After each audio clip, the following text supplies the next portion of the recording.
The story begins with what seems to be an inquisition. We see a man sitting on a throne, a woman kneeling before him, some orcs on guard, and in the background, a meat grinder. You get the picture. The man on the throne says he's come here in good faith, wanting to take the first step toward peace. But not to judge a book by its cover, the look on his face doesn't seem like someone who's into peace. He's pulling petals off a flower one by one. Could he be thinking about destroying the world? All I know is he's sitting there on his throne, super relaxed, while the woman kneeling in front of him looks terrified. Behind him, the entire city is burning. This guy is definitely not here for peace. People below are watching in horror, but the woman up front is even more shocked. She says that 6 other cities are joining the rebellion besides hers, and even the demon lord would need time to conquer them by brute force. However, she's a noble of the empire and has significant political power, meaning she could get them to surrender without spilling a drop of blood. The demon lord agrees she might pull that off, and she smiles like she's convinced him. But this is when it all goes wrong. He calls her by name and asks if she really intends to betray her own people. If she wasn't wearing brown pants, she's definitely wearing them now. As he stands, he asks if she really planned to do that. Christina, surrounded by orcs, starts to freak out again. She's grabbed while the demon lord keeps talking. He accuses her of being a leader who isn't protecting her people, but just trying to save her own skin. Sounds like a typical politician to me. The demon lord shouts for everyone to hear and bends over backwards so much I thought he'd snap. He tells the people that their leader is sacrificing the lives of all the elders, families, and children for her own sake. Everyone is scared except for a couple of kids who don't understand a thing. He continues shouting that they can never trust these leaders because they're disloyal, and their best option is to trust him since he's fighting on the front lines against this woman who only cares about herself. This was one of the best political speeches I've ever heard. If I heard this, I'd vote for the guy, demon lord, for president. Brother, his speech was so epic that people started crying. He asked the crowd to join him in purging all this rot from the world, and it gets so deep into their heads that they start shouting his name, Dantalion. But let's just call him Dante. The woman was handcuffed and taken to the meat grinder. I don't even need to explain what happened next, do I?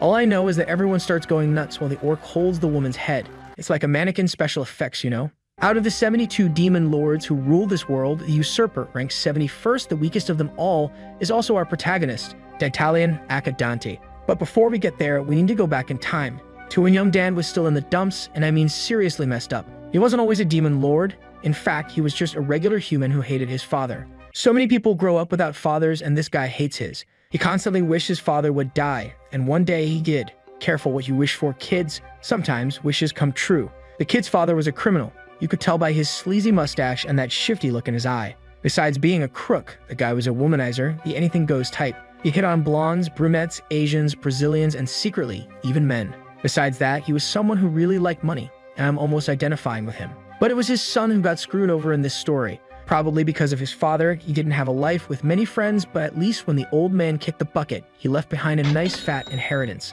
After packing up the place, Dan wondered if maybe his dad knew he was going to die, but who cares? Really, it's already morning. The sun's starting to come through the curtains, people are heading off to hell, or I mean work. And our protagonist is sitting there drinking his morning coffee, chillin', watching them go. Now that his dad's gone, he's going to live the life of an heir, or better yet, the life of a slacker. The inheritance his father left behind came to about 500 million yen, which is about $3 million. While lying comfortably in his bed, he thinks that maybe in the end his dad wasn't so bad after all. That's a son for you, wishing his dad's dead and then celebrating when it happens. With that amount of money, he could buy a house, a car, and women. Wait, women? Well, it's Japan, so maybe just a virtual girlfriend. But he's not interested in any of those things, at least that's what he says. But look at that face of his. Until something he'd been eagerly waiting for arrives. Was it his virtual girlfriend? All I know is the guy moved so fast that the delivery person didn't even have time to finish his sentence. He didn't see a thing, just a blur and then gone. He leaps onto his bed, dying of happiness, and we can see that this protagonist is a man of the people. Even with enough money to buy whatever he wants, the only thing he really desires is the dream room. You know that thing every guy wants. Once you build the dream room, you'll never leave. Costs a total of 30 million yen, or about $3.2 million to build. So for that kind of money, you'd at least expect a robot maid that makes coffee. In his life, the protagonist created 3 commandments. Do not work, do not have friends, and do not get married. I get the part about work and marriage, but the no friends thing, let me explain why. Work, well, I don't need to elaborate. It's a pain. Having friends means you have to go out to eat, and there's always some kind of macho competition with anyone who works with you. I don't understand this macho competition thing. And marriage, promising to spend the rest of your life with the love of your life seems like a bad idea. His dad had the love of his life at least 12 times. What can you do? The guy was the last of the romantics. His only goal is to lie around all day playing video games, which is honestly the dream of any average guy. As he puts it, that's the very definition of luxury and paradise. Finally, he can focus 100% on the game he's been progressing through. 2 months go by. He's got a bit of a beard now, and it looks like he finished the game. It's cool that he's happy, but when they show the state of his room, the dude's living in a garbage dump. I have no idea how he managed to accumulate that much trash in just 2 months. And like any good addict, as soon as he finishes the game, he starts looking for another. No time to waste, got to platinum the entire Dark Souls series. But while he's searching for another game to play, he hears a notification from the game that's still open. When he looks at the TV, the system has a new message for him. Dan finds this odd because he hadn't signed up for any social system, but the notification is from the game's admins congratulating him on completing it. I've read manhwa where the protagonist gets a message from the admins, and it never leads to anything good. It kind of makes sense. People put in hours to make this game. But he gets another message asking him to answer a few questions, which already smells like a scam. The first question is whether he prefers cute girls or mature women. Like you and everyone listening to this, I didn't get it either. But if I had to choose, I'd go for mature women. You can leave your preferences in the comments. The protagonist chooses one of the options, but it doesn't show which. The next question is even weirder. The system asks if he gets excited by hitting or getting hit. Man, I don't know what's up with this system. Is it trying to hit on him? After that, a barrage of questions comes in, and even the protagonist is getting sick of them. But the last one grabs his attention. It asks if he knows the game's ending. It's kind of obvious. He finished it, so he says yes. Then another message asks if he would be able to change the ending. Even the protagonist finds this suspicious, and he thinks it's a scam and tosses the controller aside. Probably after he answers that question, they'll ask for his money or tell him to buy another game. My advice to you is to keep your rune clean, or else you might get cockroaches. When it comes to cockroaches, even the toughest guys can't handle it. He's so disgusted that he jumps back, but by coincidence, his hand lands right on the controller, clicking the notification. This chain of events was like something out of a Saw movie, and when I say Saw, I mean deadly. The TV starts to shine really bright, and he can't even keep his eyes open. Then all the light goes out, and he's not in his room anymore. As he starts regaining consciousness, he wonders what happened, looking at his hands, or rather, looking at someone else's hands. I have no idea how he figured out these weren't his hands, considering they were wearing gloves, but I guess living alone for so long makes you really familiar with your hands. The problem here isn't just that his hands are different, his whole face is wrecked. Someone did a number on him. He feels pain in his abdomen and collapses while a man talks to him. This man asks for the location of the treasure, and if he doesn't tell, they're going to get even more brutal. The guy beating him up calls him a demon king, and this is where things start going downhill. He can't even run away because his left leg is completely broken. It's time to kneel and pray. The guy isn't giving him any time to think. He wants to know where the treasure is, and if he doesn't talk, the rock over there is going to break him into pieces. Man, the rock is everywhere, even in Japanese manhwa. The protagonist obviously has no idea what they're talking about with this treasure and Demon King stuff. He's lost like a blind man in a firefight. He doesn't know what they're talking to him. He doesn't know where he is. He has no clue what's happening. In summary, he's there messed up with a bunch of guys who look like they want to rip him apart, all while asking about a treasure. I have a feeling that if they don't find the treasure they're looking for, the protagonist will be the one to release it. All he remembers is that he was at home playing video games, and then he ended up here. But he decides to ignore that for now and focus on surviving. As I mentioned, running is out of the question because his foot is messed up and his body is so battered that he feels like he's going to pass out any second. He starts using all of his brain power to come up with the best plan, thinking of getting some information. He asks why they're calling him the Demon Lord. But I think that was the worst idea because one of the guys grabs his horn and asks if he's got amnesia from all the beatings. The horns give away his identity. He's the Demon Lord Dantes. At that moment, the protagonist is in shock. He starts remembering what happened. He's inside an RPG where the heroes go on a journey to defeat the Demon Lords, a super tough game where you die countless times. The storyline isn't exactly cheery either. After all, the world collapses at the end of the game. And for Dante, it's even worse. He's trash, considered the weakest among all the Demon Lords. To give you an idea, he dies in the game's tutorial. After recalling all this, he realizes that he's definitely inside the game as one of the crappiest characters there is. You can tell by the look on his face that he's in deep trouble. Dan's trying to make sense of the situation, but he gets punched in the face, snapping him back to reality. He realizes that if this continues, he's done for. The blonde guy talks to his group and we see how many people are nearby. He's in a situation where there's no way to get out alive. The poor Dan starts getting beaten up. He had managed to get rid of his father and thought he'd live a comfortable life, but now he's on the brink of death. When he's almost losing consciousness, he starts to see a man sitting at a table in the distance. As the man gets closer, he realizes it's his father, laughing at the whole situation. This makes him remember a similar situation he once lived through. In the past, he was kidnapped because someone had a grudge against his awful father. At the time, the kid just didn't care whether he lived or died. Even the kidnapper was a bit shocked at how calm the kid was. When he got to the kidnapper's cabin, he made a pretty bold bet. The guy pointed a gun, saying it was real, and Dante simply told him to shoot. If it was real, he'd win because he'd get rid of his father. If it was fake, he'd lose because he'd have to stay there. This kid needed some serious psychiatric help, but as you might have guessed, the gun wasn't loaded. Man, the kidnapper was so shocked by the kid. It's probably the first time a kidnapper got scared of the kidnappee. The guy was so scared he surrendered to the police and got arrested. But after all that, Dant finally understood that survival belongs to the strongest.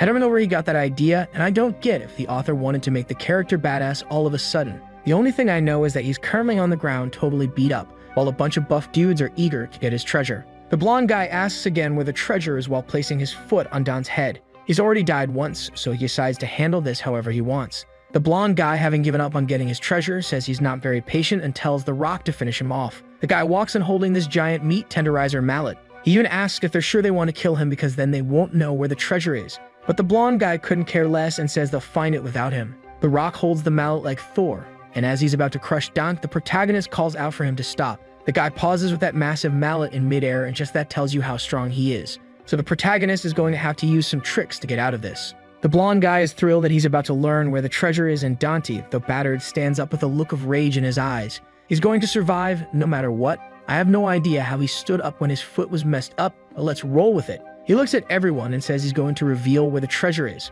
The rock is happy that he's finally given up. The plan is to take his cash and bring him to some boss. The problem is that Dante is going to say where the treasure is, but even he doesn't know if there actually is a treasure. He also can't just point to a random spot because they'd probably kill him on the spot. So he starts his little act. He kneels and says he's been completely defeated and that his treasure is in the Demon Lord's chamber. But the treasure is hidden by magic, and only he knows how to undo the spell. You can see from everyone's faces that they don't really buy this story, and for a second, it looks like he's about to get cut in half. But it turns out it was just the blonde guy giving him a scare. He says that if he's lying, he'll die on the spot. The protagonist, with a cold look on his face, says he understands completely. Honestly, I have no idea what his plan is. Even if he takes them to the boss's room, he is the boss, so I don't know how he's going to get out of this. All I know is that the guys are thrilled to find out where the treasure is, and the protagonist on the ground is glad he's managed to overcome this first obstacle. But the real battle is just beginning. At this moment, they can't kill him, but things will change once they reach the Lord's chamber. He's going to have to come up with a plan to get out of this situation.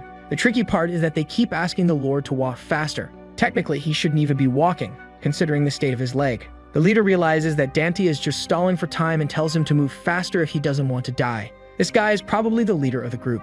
The protagonist knows that sooner or later he's going to die, so he has to figure out a way to kill him before they kill him. By the way, it shows his foot again, and it's completely fine. Either it's a continuity error or the protagonist has super regeneration. But even if he does, it's still 10 people against one weakling, and he definitely can't handle them all at once. He looks around wondering if there's anything he can use, because this is Dant's castle. At least a few monsters should be around. The blonde guy tells him to hurry up again. Honestly, he doesn't care about Dant since he's going to kill him as soon as they get the treasure. Now I'm wondering, the bald guy wanted to capture him and take him to their leader, but this guy is saying he'll kill him. Again, either it's a continuity error, or they're not even in the same group. Dante was observing the cave and noticed that it only has monster remains. It doesn't seem like any of them have died recently. It looks like he really can't count on anyone's help. He'll have to sort this out on his own. He wonders how much time is left until they reach the Lord's chamber, and thinks it would be much easier if this were the real game. Then he sees something ahead that makes him pretty excited. The Eyes of Zeus, an ability used in the game, is now in front of him. He can see the entire map of the cave, its difficulty level, and where the enemies are located.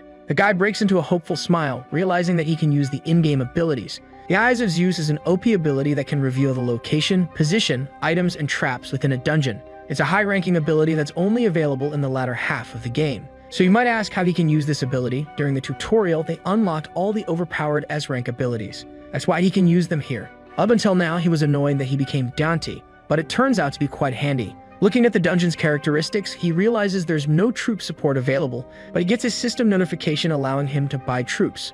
A slime costs 4 pounds, a fairy is 8, a goblin is 12, and a golem is 20. I initially thought he'd buy 10 golems and make them fight, but his total budget is only 100 pounds. That's tricky. He was richer in real life than in the game. It seems the roles have reversed. Even though he can't buy as many golems as he'd like, he can still use them cleverly. He comes up with a risky plan with a 60% chance of success, but he has no choice but to bet his life on it. And man, the guy is fully embracing the role of the character. He looks at them like a real demon lord would. For his plan to work, he first has to gain their trust, but there's something he needs to test first. He uses another in-game ability, Apostle of Aphrodite, which lets him see the attributes of his enemies. While he's analyzing them, the blonde guy tells him to walk faster and points his sword at him, but he maintains his act and pretends to be scared. But it's all just an act because the real counterattack begins now. Apostle of Aphrodite is a high-level skill that allows him to see the status screen of other players, which is usually hidden. Now that he's checked all the things he wanted, all he has to do is decide where to go and how to gain their trust.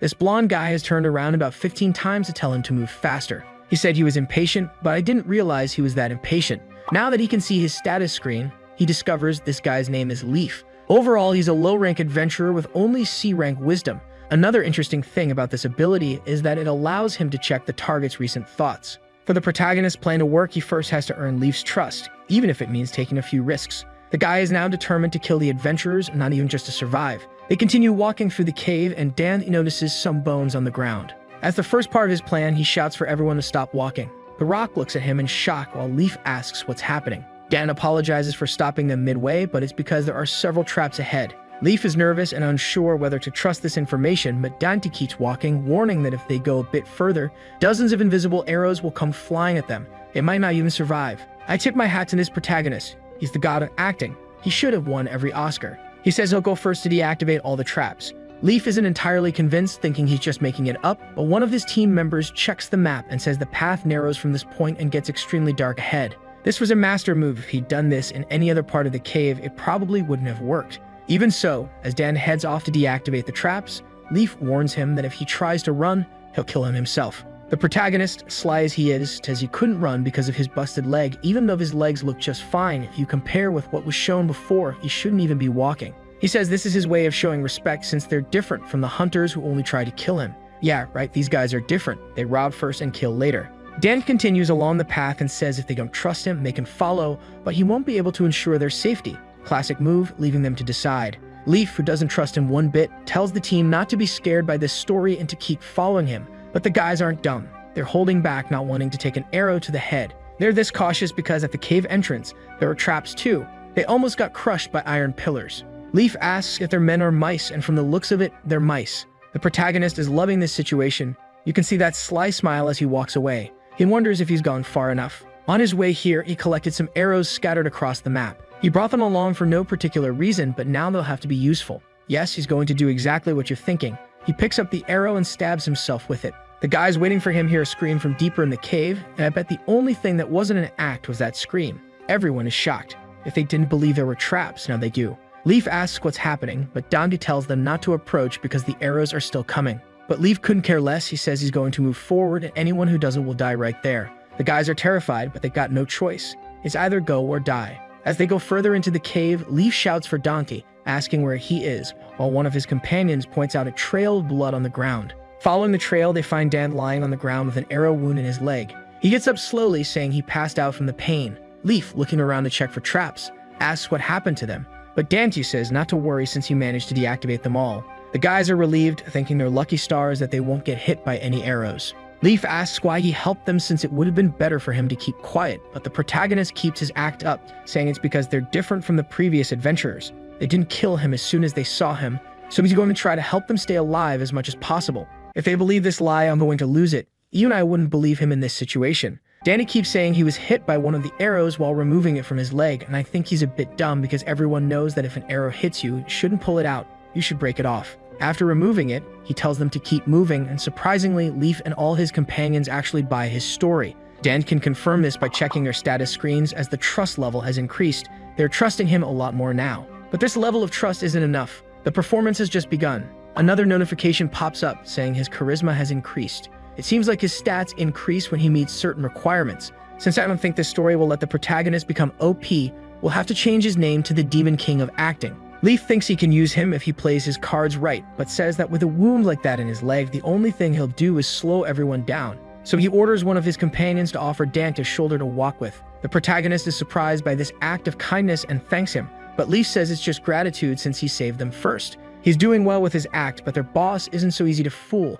so he'll have to do more to get everyone wrapped around his finger. This was just the first scene of his play. The second act is about to start. They finally reach the entrance to the Demon Lord's castle. The door with the goat's head hanging over it, fitting for a demon's castle. Leaf is impressed, saying it's better than he expected. When he opens the door and turns to Dante to show him the treasure, the guy is crying. This is a performance worthy of Hollywood. The guy can even fake crying man. Everyone is in shock, not understanding why he's crying. The guy carrying him asks why he's crying, and he replies that somehow it reminded him of his former companions, or rather, his family. Even Leaf is taken aback, asking if demon lords have families. Dan continues his performance, saying that in the past, even someone like him had people he loved. The castle, now completely destroyed, was once a beautiful palace with various monsters walking around until the day they were attacked. The demon lord tried to escape, but archers were readying arrows to shoot him down. When everything seemed lost, one of his family members protected him. A large ogre asked if he was okay and told him to run, but Dante, in tears, told him that he should escape too, though the ogre took even more arrows. Knowing he was about to die, he told him to run as fast as he could. Dan ran one way and the ogre went the other, straight to his death. Everyone in the castle died protecting him, and he was left alone. It's worth a standing ovation. The guy is not only a professional actor, but also the biggest liar ever seen. People believe him so much that they start feeling sorry for him. You almost pity them for how gullible they are. They thought a demon lord would be someone horrible, without any feelings, someone who wouldn't cry or feel joy. But here's this guy in front of them crying over his dead companions. The trust level with everyone starts to increase, and even Leaf says this is completely different from what he heard. A woman had told him the demon lord was the worst being in existence, but what he's seeing doesn't seem like the monster she described. He decides to let it go, figuring the most important thing is that he's useful. Dan looks at them and thanks them from the bottom of his heart for bringing him back to the castle. As he expected, they're different from those who attacked his family, and maybe, thanks to them, the dead might forgive him. He continues by saying that the demon lord's castle's treasure and his life are theirs. He'll soon be offering even his other treasure to gain their trust. They continue walking through the castle until they finally reach the lord's room. For the weakest demon, his castle is quite extravagant. I thought he lived in a shack. As promised, he'll give them the castle's treasure. Leaf is already excited to find out where it is, but Dan reminds him that it's hidden with magic and he's now going to break the spell. He asks everyone to step back a bit, and since their trust level is high, they do it without hesitation. The protagonist thinks that just a bit more and his plan will be successful. Now it's time for the final touches. Would he summon all the monsters to catch them off guard? Actually, from the beginning, there wasn't any treasure in the castle, which was kind of obvious. The only thing left from the old demon lord was the 100 pounds, but this should be enough to fool them. Since he's in the world of Dungeon Raid, 1 pound is about 15 silver coins, and because the game has a system where discarded items drop on the map, he's planning to drop 76 pounds, or about 1,140 silver coins. But before that, he can't skip the grand cinematic performance. He starts by saying, "Great Lord of Servants, I am the 71st Demon Lord who rules this world. To these brave heroes, in the name of the Demon Lord Dante, I shall give them my my treasure." After finishing his performance, he stands still with his hand raised. Everyone is waiting for something to happen, and then a bunch of coins starts falling from the air. The guys think they're dreaming. It's literally raining money. They finally achieve their goal. Everyone starts gathering the coins from the ground, while Leaf lets out the most insane laugh you've ever heard. I really hope he's laughing with bad intentions, because if his laugh is this ugly, this guy will never get a date. A message saying that Leaf's trust has increased to 50 pops up. Now he finally trusts the protagonist. He tells everyone to gather the coins and split them equally. Unlike his earlier plan, he now wants to keep using the Demon Lord since it would be a waste to get rid of him. The thing is, he trusts him, but he's still a jerk. Danny asks if he can say something, and the greedy Leaf asks if he has more to give. But this time, the protagonist is serious. He says he has some concerning news, using a magic spell that allows him to detect if someone enters the dungeon. He just sensed that about 30 adventurers have entered it right now. This news kills the vibe. There are only about 10 people at most, so against 30 adventurers, they're doomed. Everyone starts panicking. They just got the treasure, and now they might lose it all. Leaf asks if there's another exit from the castle, but Dante says the only way out is the way they came in. Judging by how scared they are in this world, adventurers aren't the friendliest.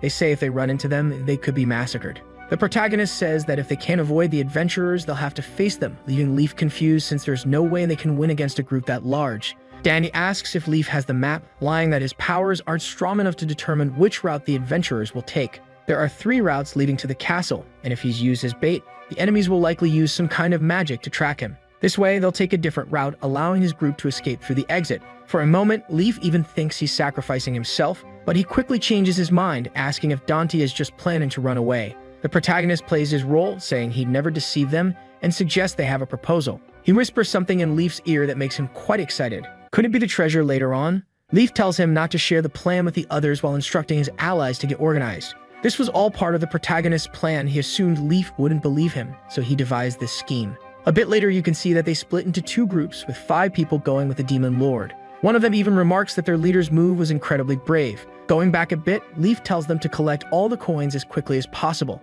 He He says they'll divide into 2 groups to reach the exit, which even his allies find puzzling as this plan doesn't make sense. If they divide their forces, there's no way they'll defeat the 30 adventurers who entered. Little do they know, that's the plan. He tells everyone to shut up and keep listening. The dungeon map has 3 possible routes to find the exit, and the invaders are likely as cautious as they are, sticking to just one road. With a group of 30 people, they're practically a mini army, so they would obviously be no match. So with that creepy grin, he says they should bet on their chance of survival. Everyone's a bit scared by his words, but he continues, saying there's a 100% chance that at least one of them will survive. He says his group will take all the money, and naturally, the others think he's trying to keep all the cash for himself. They're not wrong, he totally is. But the second group will take the Demon Lord. If they can get out alive, they can turn him over to the authorities and collect the reward. Compared to Leaf's group, the other side has it much worse. Besides the reward for capturing a Demon Lord, they might even get prestige as heroes. Leaf's team is hesitant about the idea, so their leader shouts, asking if they're men or mice. He already knows the answer. He then asks if they really want to die like dogs and leave their families behind. The leader keeps questioning if they're really that cowardly and says he wants everyone to survive if possible. I take back what I said. The best actor isn't the protagonist, it's Leaf. The guy convinced everyone to go along with his plan. Back in the cave, Leaf seems pretty pleased and has managed to fool them. As he's still thinking Dan was planning to flee, the protagonist convinces him to send one of his men with him. This way, he can keep an eye on him to make sure he doesn't escape. He should come up with a reason to keep all the gold himself, giving him the upper hand. If what he said is true, and some of his men are sacrificed along with Dante, it means all the gold stays with him. And if he's lying, he can't escape anyway, so everyone wins. The psychopath Leaf, who's only out for himself, agrees to the plan as long as he benefits. For the protagonist, it's like Leaf handed him victory on a silver platter. Their forces were split into 2 groups, or rather, cut in half. So he begins his plan to kill each of the adventurers there. They all start feeling a huge tremor in the cave, thinking it might be the invaders. Further ahead, the ground starts glowing. A magic circle appears, creating a wind so strong it blows out the adventurers' torches. One of them, who trusts the Demon Lord a lot, asks what's happening, but trusting that swindler was his biggest mistake. The protagonist covers his mouth and tells him not to make a sound if he doesn't want more pain. He slowly draws his sword, saying he's in their debt, and kills the first one on his own. The others, who are still looking at the magic circle, don't notice that their colleague just got killed. Even if they did, they had other things to worry about. From the magic circle, a golem emerges, a massive creature that leaves everyone scared. It hits the ceiling, causing a small collapse, and the fallen rocks crush a few of them. Those who survive are grabbed by the golem. One guy tries to help his friend, but the stones are so tough, they break his sword. With just one punch, the golem takes both of them out. Only the guy with a ponytail is left. Good thing he's not wearing white pants because he'd have soiled them by now. The Demon Lord appears behind him, and you almost pity his innocence as he tells the Demon Lord to run. Obviously, he's impaled straight through the heart, and before dying, he asks why he did that. The moral of the story, guys, cursed is the man who trusts another man, and in this case, who trusts a demon. And to answer your question, why did he do it? It's pretty clear. He's a Demon Lord. Here's my theory. Maybe the protagonist is so into his role that he's actually becoming the Demon Lord. Maybe that's why he can kill without remorse. Meanwhile, Leaf's group also heard the earthquake, and he thinks the battle against the intruders must have started, believing a bit more in what the protagonist said. But the guy's a total psychopath. The only thing he feels is happiness, that some of his group members died. However, his happiness vanishes when he sees the Demon Lord standing in front of him.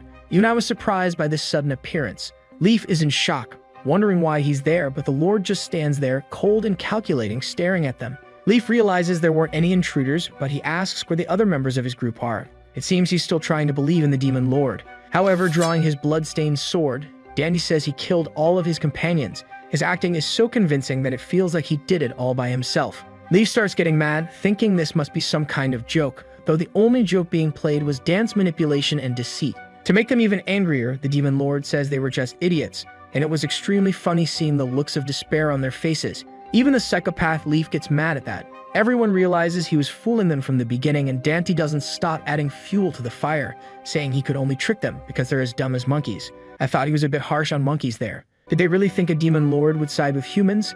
Leaf is consumed by rage, and everyone lunges at the protagonist with bloodlust. But again, this is all part of the plan. The stone golem that was hiding in the shadows appears at the last second, smashing them, taking down 2 with 1 strike. The golem keeps pounding on everyone. The thing is so strong that all its attacks are lethal, but one of them is just as strong. The Rock uses his meat tenderizer hammer and crushes the golem with 1 blow. At that moment, he looks at Leaf, saying he did it. But that was his biggest mistake, as the Demon Lord comes from behind and finishes him off. Dante even thanks them, while the golem reassembles behind him. Leaf is completely confused, but the protagonist explains that it's quite simple to kill a golem. You just have to destroy the core in its chest. Even weak adventurers like them could do it, but they were so blinded by the protagonist's taunts that they didn't even think of that. Now the power dynamic has completely changed. The Demon Lord is calling the shots. Leaf says he's entirely different from before, and the one in front of him now is the true Demon Lord. But even with this unfavorable situation, he's still planning to survive. As a veteran adventurer, he's been in tight spots before and knows how to get out of them.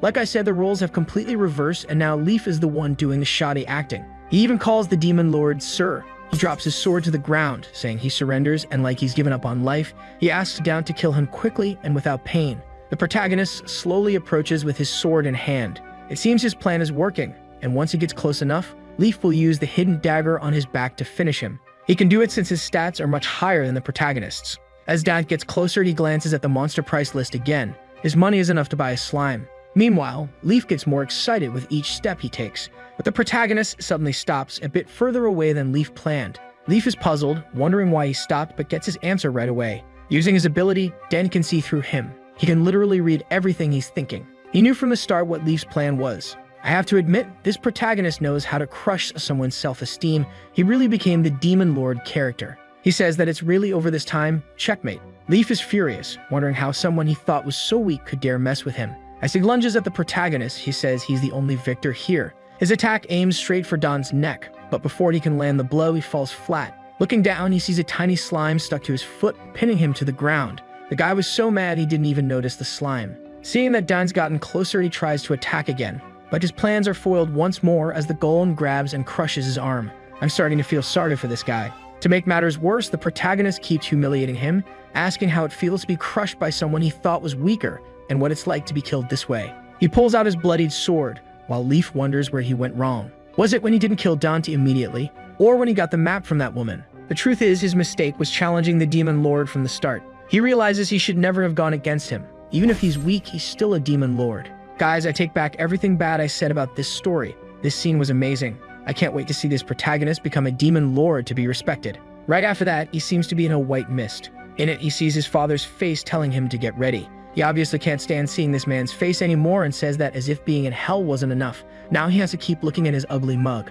His father keeps talking, saying that his life will be much worse without him. Dante tells him to shut up while shaking the mist to make his father disappear. Then he hears someone calling his name. He was asleep, and when he opens his eyes, he finds himself staring at a beautiful woman with pink hair. Life's good when you're a Demon Lord. Wish I could wake up to that. But he's completely confused by what's happening, which makes sense since a random woman just showed up in his home. But I take back what I said. I wouldn't want this woman waking me up either, because as soon as he wakes up, she's showing him a contract for a debt of 100 gold coins he borrowed 2 months ago. The worst part is that with interest, it's already up to 196 pounds. That's the biggest scam I've ever seen, minus 100 coins turning into nearly 200 in 2 months. The protagonist doesn't get it and wonders who this woman even is. This all started 3 weeks ago when he entered Dang's body. After he managed to kill a group of adventurers, he was so tired he collapsed on the ground. He receives a notification that the tutorial is complete and that the Demon Lord's level has increased. Besides that, his politics, leadership, and charisma stats have also improved. As a reward, he can choose an S-rank skill, but since the tutorial is over, he can no longer access the previous skills. The worst part is that he can only choose one, and it's still level 1. The game is just beginning. From the way things are going, he won't be able to return to his world and will really have to live as Dante, a Demon Lord. Since he has to pick a skill, the most useful one is Apostle of Aphrodite, because for someone who uses politics and deceit, knowing what others are thinking is the best thing. After all that, the protagonist finally gives in to exhaustion, looking at the damage he caused, then lays on the golem's hand and falls asleep right there. Men need rest too, right? When he woke up the next day, he was lying in bed. Looking around, he saw a completely trashed room. This is probably Don's room. When he passed out in the golem's hands, it must have taken him there. The protagonist hoped all of this was a dream and that he'd return to his body when he woke up, but he's still Dante. He'll have to change the ending of this world as the weakest Demon Lord, but a new problem now plagues him, or rather, a disaster. A girl with a look as cold as the Arctic demanding payment for a debt he didn't even incur. Her name is Lapis Lazuli, but let's call her Blue to make it easier. It's tough for the Demon Lord trying to convince her that he wasn't the one who borrowed the money, but the girl says that 2 months ago, it was exactly him who asked for the loan at the Commerce Chamber, and the proof is the contract signed by him. The protagonist realizes that his story isn't going to work. They've been arguing about this all week. The guy hasn't had a second of peace. First it was bandits, now it's a loan shark. The life of a Demon Lord isn't easy. The worst part is the contract's interest rate. It's 40% per month. How did the previous Demon Lord sign this garbage? Actually, he thinks the real idiots are the lenders who gave money to Dante, who's basically the friend you know won't pay you back. Before anything else, he asks if he can ask her some questions. Even though she's cold, she readily agrees to answer. His first question is what happens if he doesn't pay, and well, as you'd expect, when you don't pay the loan shark, you become a fond memory, if you know what I mean. But these loan sharks are pretty nice. They won't kill him. They'll just take all of Den's properties. Basically, that rundown castle is all he has left, and they'll make him do some services. I hope it doesn't involve giving up his other treasure. His last question is what day it is. Blue doesn't get what he's asking at first, but when the Lord releases his demonic aura, even this girl who seems so cold gets scared. He asks again what the day, month, and year are, and she kneels, apologizing for her rudeness, and says today is April 17, 1505. He's 6 days past the due date. If the interest keeps piling up, he's going to go bankrupt for sure. But the protagonist couldn't care less. He proposes a deal to her. This time he wants to borrow 10,000 pounds. This guy has my respect. If you're going to declare bankruptcy, might as well take all the money from the bank, crash the stock market, and cause a global crisis. Now it's April 20 and we're at the Kunkuska HQ. A goblin worker is running with some papers in his hand saying he's late for something. His name is Torkel, the greedy goblin. He's signing some documents that need to be delivered to Prince Payment before 8 p.m. All I know is that this guy's doing 38 things at once while running. Life for the working class is tough. At the table, we see several locked characters, and the host says that for merchants, time is money. The goblin has already made them lose quite a bit of it. The old man with some symbols on his forehead says the meeting will begin. The Kunkuska company is where the 5th and 9th in the Demon Lord ranks reside as guardians. This is the best company in the demon world, and the one in charge of running it is Ivar Lodbrok, one of the 3 ancient vampires. In short, this company is full of high-ranking employees in the demon world, and the one who leads it all is the son of Ragnar. He asks Blue to explain the reason for today's meeting. The monsters sitting around are outraged that a hybrid of humans and succubi will speak. Apparently, other demons consider hybrids an inferior race, like a curse in their bloodline. Then the guy with no backbone tells everyone to shut up, and they instantly clam up, not making a sound. Blue continues explaining the topic of the meeting. The 71st Demon Lord, Dante, took another loan. The people there think she's joking by calling a meeting for something so trivial, but Ivar tells her to continue. The amount of money he asked for was 10,000 pounds, and if you thought 10,000 pounds wasn't much, that's the kind of money a small country has. The goblin thinks it's absurd and asks if he really asked for all that, and even she couldn't believe it when she first heard. But the protagonist confirms he really does want to borrow 10,000 pounds. She asks why he's asking for it since he's already in debt. It makes sense. Who's crazy enough to lend more money to someone who's already in debt? But he continues, saying he wants to borrow more money to pay off the first loan. Now even she doesn't get it. He wants to borrow money to pay off a loan, but that would put him further in debt, so he'd need to take out another loan to pay off the next one. I don't know. The protagonist asks why she lent him the money in the first place, given that he's known to be unreliable. She tries to change the subject, saying that's not true, but he keeps going, saying it's fine. He knows she thought he'd be unable to repay the debt, which is why she gave him the loan. Her real goal was to bankrupt him and turn him into a corporate slave. The protagonist is always one step ahead. He figured it all out. Blue continues with a straight face, saying that's not the case, so he asks another question. If she went there on company orders to get close to the Demon Lord,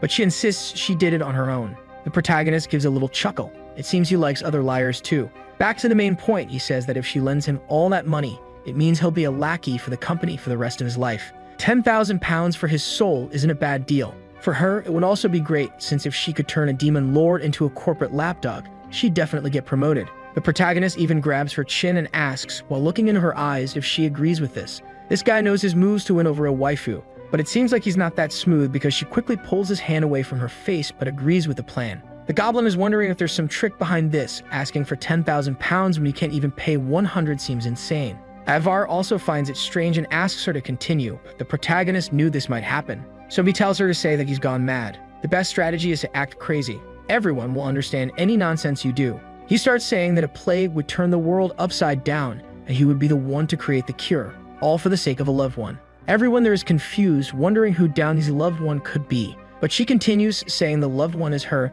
the Demon Lord's lover. The demons start calling her a slut. They can't believe she managed to seduce a Demon Lord. She continues, saying she got close to him and became his lover. Others call her low-ranked trash and wonder how she dared to become a Demon Lord's lover. Apparently, even if the protagonist is a low-ranked Demon Lord, he's still respected. But she says she did it to turn him into a company lackey. But she says that Ivar bursts into loud laughter. He's quite pleased with her. The succubus hybrid managed to seduce a demon lord and turn him into the company's lapdog. And to do it, she even gave up her virginity to him. If that's not a work of art, I don't know what is. It's simply cinematic. The guys think she's manipulating the demon lord when in reality, he's the one manipulating them. The vampire starts laughing uncontrollably. Normally, he would never lend money to someone as incompetent as Dant, but this time he's making a special exception. He tells Blue to return to Dant's castle and inform him that he'll be given the 10,000 pounds he deserves. With this, the first part of his plan, which was to get the 10,000 pounds, was successful. A few days later, on May 3, Blue is talking to some merchants, instructing them to gather all the herbs on the continent.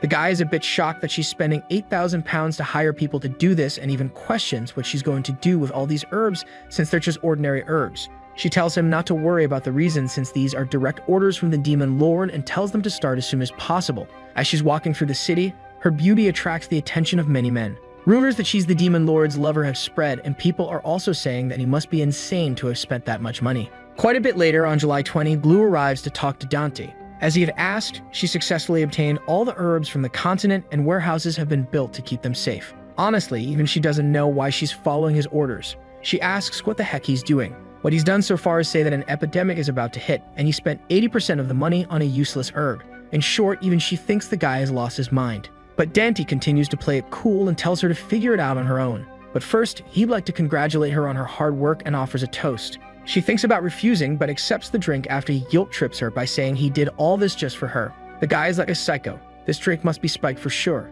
Anyway, she takes the drink, and they toast her future. She drinks it, and I don't know if that was the best or worst choice of her life. She asks what kind of garbage he made her drink, but he's laughing like a psychopath. He says it's a drink made from the herbs he bought and asks if it tastes good. I'm starting to think this protagonist only gets pleasure from pulling others down. She asks if he's messing with her or something, but he says it all makes sense, in his head, at least. He asks the day again and says it's time. He writes something down and tells her that from today on she shouldn't come to the castle, but to another location and watch him for a while. She asks what the heck this means, but he continues to be mysterious and says she'll understand when she sees it. Since she has a lot at stake, he tells her to relax and explore a few places. 4 days later, at the Traveler's Hot Springs in Syracuse, Blue is getting ready to take a bath. She says she can't understand the demon lord's mind and doesn't think she'll find anything in a place like this. She might not, but I've already found a few things here. She pulls out the paper he gave her, listing a series of symptoms like joint pain, fever, and black bruises. She thinks it's impossible to have predicted the symptoms of a disease, but she still feels uneasy.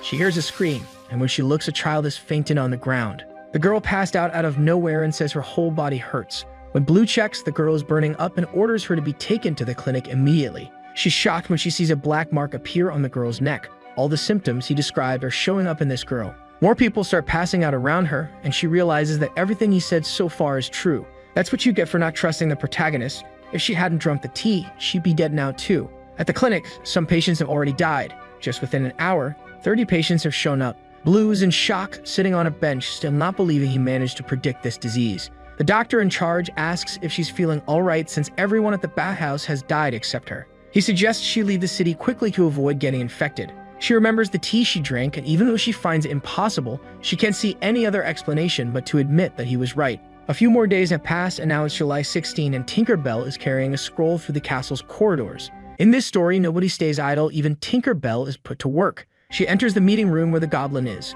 He's in a meeting with the queen, and is obviously upset that Tinkerbell interrupted, but the queen seems quite understanding and says if she interrupted the meeting, it must be for something urgent. The queen is none other than the 9th-ranked demon lord, the demon of beauty Payman. And I thought this goblin was two-faced. When he talks to the queen, he's calm and submissive, but when it's poor Tinkerbell, he almost kills her with his shouting. But I guess that's fair. You have to be submissive to a queen like that. Anyway, Tinkerbell says she received an urgent message from HQ. The goblin starts reading it, but is horrified by its contents. It mentions an epidemic that broke out, starting in bathhouses and quickly spreading throughout the kingdom. Its spread is inevitable, and it's expected to reach neighboring countries within days with an 80% mortality rate. The queen sees the goblin's expression and asks what's wrong, but he keeps reading the letter's contents. Besides that, there's information that the demon lord Dante created a miraculous remedy that can cure the disease. It seems that one of his 4 subordinates, Blue, monopolized on Don's orders all the herbs from the continent needed for the production of the medicine. I didn't even know Dante had 4 subordinates.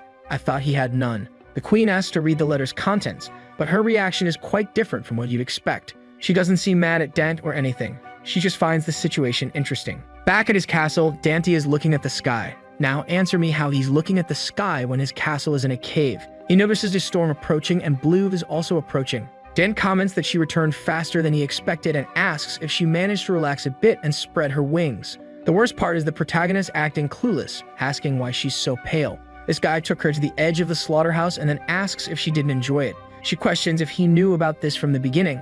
Of course he didn't. He bought the herbs that cure the disease and described the symptoms. It must have been a wild guess, right? The guy's turned into a full-blown villain. When he speaks, a lightning bolt strikes, illuminating the windows and casting a shadow in front of him. Look at the shadow's face and tell me this guy isn't the purest evil you've ever seen. Even Blue is taken aback. Even the half-demon is scared of the protagonist. He really knew this was going to happen from the start, and the reason is that in the game Dungeon Raid, the story begins in 1515, 10 years in the future, a time when the plague has already spread and turned the world into a dark place. According to the game's information, the plague started in a hot springs town, and it took a year before the cure was created. The protagonist was thrown into the game right at the year of the epidemic. Because of Blue's contract, he could find out the timeline, as it had the date. He asks her what the company thinks about all this. It must be a hornet's nest there. Even now, they've called an emergency meeting with the executives. The protagonist gets closer and asks why she's not at the company too. I can't believe this protagonist threw Blue under the bus. The girl just wanted promotion to earn more. With a psychopath look on his face, he tries to guess what she's thinking.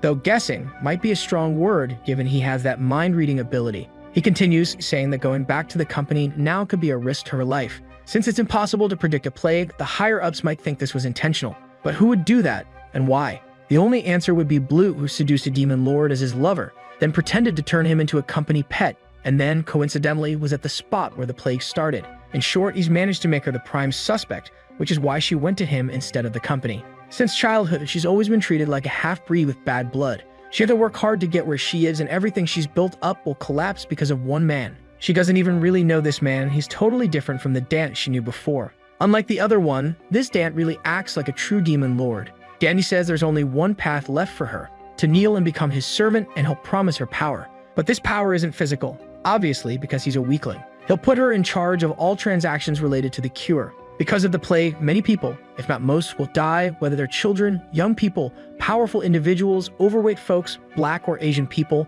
There's no discrimination. Everyone's going to die. If she has the power to control the distribution of the cure, she controls who lives and who dies. The people who belittled her for being mixed race will bow down to her, begging for the cure. This is the power he offers, control of the population through fear. Blue doesn't know whether to accept his proposal, but it's not like she has much choice. She no longer has the company to return to, and his motivational speech actually touched her heart, so she kneels and says that her life now belongs to his demon highness Dante. To seal the loyalty contract, she gives his hand a little kiss, and since she's giving him everything, he'll ensure she has the best view of the chaos to come. A few days later, Blue is indeed working as a servant, having to bring Dante warm breakfast. Since she handed her life over to the demon lord, a week has passed and she's working as a maid. She knocks on his door but gets no response, so she decides to enter anyway. Currently, the only things the demon lord does are read all the books in the castle and sleep. Blue has no idea what's going on in Dan's head, but now that she's his servant, she has to follow his orders. And the demon lord is actually kind of cute when he's not making those terrifying faces. About half a year ago, she had a meeting with Dante. She humbly tried to introduce herself, but he interrupted her mid-sentence. The demon lord at that time didn't care about knowing her name. He was stingy, and all he cared about was money. After she loaned him that money, she tried to make his life a bit more difficult by spreading rumors that there was a treasure in the demon castle. And guess who the bandits who came to see her were?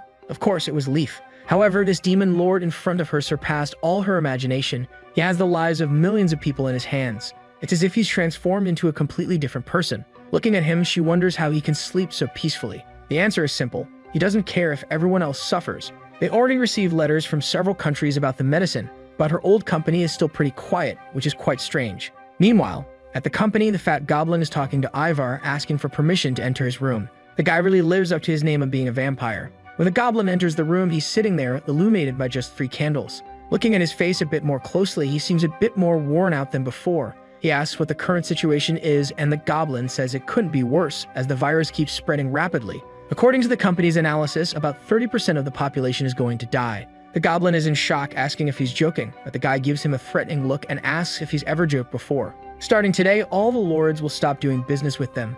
The goblin gets angry and slams the table. All of this was caused by that mutt Blue. The company hasn't been able to contact her, so it's safe to assume all this was premeditated. According to the report, she was at the location when the plague began, and she monopolized all the herbs needed for the cure. It's impossible to predict a plague. Even the gods couldn't do that. So the assumption is that this plague was created intentionally. Now they have an interesting theory. We know that the protagonist didn't create this plague as he only knew the information, but could there be a twist in the original game that someone actually created the plague? If so, that would be really cool. Now they have to think about who might have caused the plague. Blue certainly doesn't have the power or intelligence to do something like that. Demon Lord Dante is also just an idiot, so they're probably being used by someone more powerful. The goblin asks who in the world would be capable of creating such a plague, and Ivar has one person in mind, someone who would definitely be able to create a disease if he wanted to, the best necromancer on the continent known as the Immortal Monarch. He's the person who knows the most about diseases and black magic, the 8th-ranked Demon Lord Barbatos. The goblin thinks Barbatos would really be capable of something like this, not just because of his knowledge, but because he also hates humans.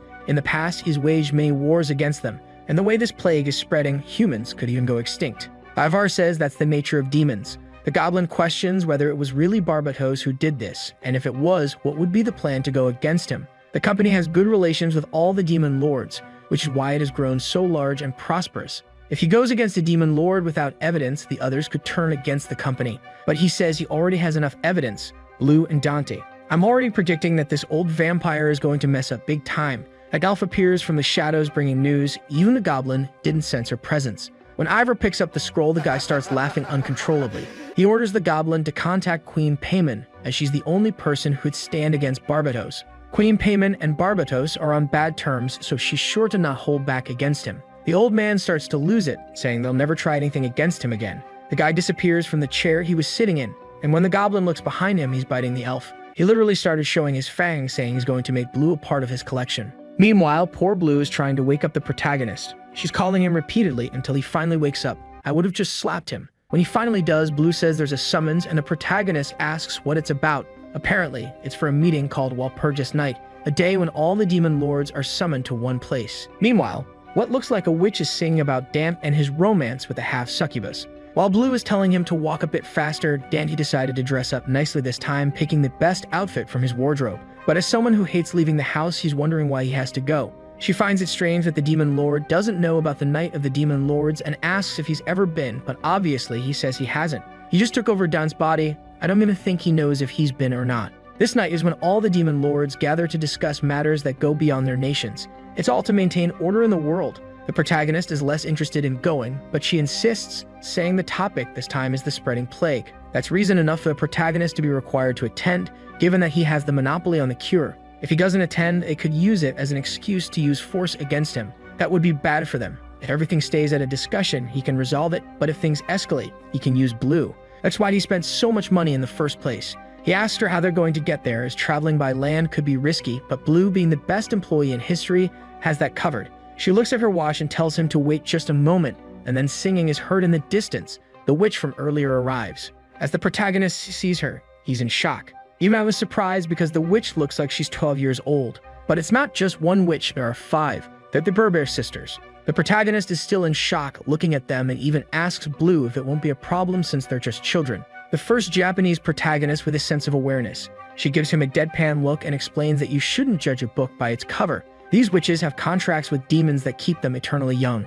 In short, they've already started with the trope that they may look like kids but are over 500 years old. He asks them to lift their heads and thanks them for accepting his request. Apparently, our protagonist knows how to charm a lady, they're already falling for him. But Blue seems to have taken issue with that. Are we going to see a love triangle in this story? All I know is that he climbs into the carriage and the witches start talking like pilots. When they arrive in Niflheim, the city seems lively. The protagonist comments that the journey must have been tiring for them and invites them for dinner as a thank you. Blue seems to be a bit jealous, but he thinks she's just worried about the company trying something. He says no one would be crazy enough to try anything against a demon lord. At the bar, everyone seems to be having fun, monsters and humans. This is a city where all races can have fun, but then they hear a fight nearby. When they look, they see a man kicking a dwarf and complaining about his service. The funniest part is that the one doing it is the 72nd ranked demon lord Andromelius. If you remember from the game's tutorial, a monster he faced was the 71st demon lord Dante. This means the 72nd is such a useless demon that he wasn't even mentioned. Things just got a bit more interesting for the protagonist. The protagonist then raises his wine glass and arouses interest in the eyes of those around. And by throwing his glass to the ground, he said that this journey was going to be more fun than he expected. Upon hearing the sound of the glass breaking, Andromelius turns to look at what is happening. But he comes across a sinister look from our protagonist who stares deep into his soul. A tension arises in the environment between the group of Dantalion and the current demon lord. With no manners, Andromelius questions why they are looking at him. But upon noticing a laugh from Dantalion, the demon lord becomes deeply irritated. Heading towards our hero, he questions the reason for the laughter, insulting him as a son of a mother. Without wasting time, Dantalion calls for Lala, who is ready to listen to his commands. He asks if Andromalius has any force protecting him. And Lala replied that no, because as far as she knew, no one but your majesty had. Besides, he spent most of his time in casinos. She completes that Andromalius is infamous for using his position to torment the people, and even among the demon lords he is considered an absolute disgrace. Our protagonist understands and turns to face the current lord, making him more and more nervous. Andromalius wondered what was wrong with our protagonist's clothes, but he noticed something in his horns, beginning to consider that the woman behind him would be a succubus half-breed, so it would be him they were talking about. Before anything, Lala asks that Her Majesty do nothing rash, as conflicts between demon lords always bring many complications. With a mocking smile, our protagonist questions about the common law, and Lala affirmed that it was indeed because a demon lord is above even the nobles, so they are at the highest ranking of beings with the destructive power of the world. But still, there are 72 of them in the world, and due to a variety of problems that arise, they use common laws instead of codified laws to ensure order. As our hero probably already knew, the common laws prohibit demon lords from fighting each other. And if Dantalion's emotions start a childish fight, he will certainly be punished. After thinking a little, the protagonist says he understands and then goes towards Andromalius, confronting him head-on. With a diabolical face, the enemy demon lord questions who the hell is the man in front of him. But returning the favor, Dantalion affirms that his identity does not matter, because seeing him act like this in front of the weak makes him sick, and besides, he tells the demon to get out of his way, calling him trash. Andromalius in turn threatens the protagonist, asking if he is willing to meet his end there. But without being intimidated, Dantalion says he wants to see the man try to do that. After such provocation, that demon lord loses control and prepares for an offensive. Seeing this, Lala decides to intervene, but stops when she sees that her master told her not to interfere. Thinking that this was great, our hero was almost getting what he wanted, and now all that was left was to take a punch from that man. But with his fist just inches from his face, Andromalius stops the blow. By a hair, Andromalius recognized his fellow demon lord in front of him, and this surprises the protagonist, who realizes he is not dealing with a complete fool. While laughing and putting his hands on Dantalion's shoulder, the blue-haired demon commented that he almost broke the law. Continuing his laughter, he remembers that demon lords are forbidden to attack each other. Thinking of Dantalion as a dam, the blue-haired demon lord said that if he hadn't realized that the hero was one of them, he might have fallen for it. But with such a deliberate provocation, it was clear that Dantalion was trying to be hit by him. After laughing a little more, Andromalius takes the moment to mock his colleague, commenting it's a pity. Apparently, this whole situation leaves our hero somewhat frustrated. The blue-haired demon in turn comments that he must leave now, but notices the presence of Lala at the scene, recognizing her as the one who seduced the demon lord and judging her as a dirty street rat. In his view, at least, she had eyes considered pretty, but she also has all the dirty and rotten smell that the lower class normally has. Finally, Andromalius questioned how she had managed to make that man fall in love with her. And touching her body, he says he is so curious he would like to try at least once too. Breaking this invasive mood, Lala asks Andromalius to stop what he is doing, and receiving an order from someone like her clearly leaves the demon lord irritated. Then the blue-haired demon changes the subject, drawing Dantalion's attention to the common laws mentioned earlier.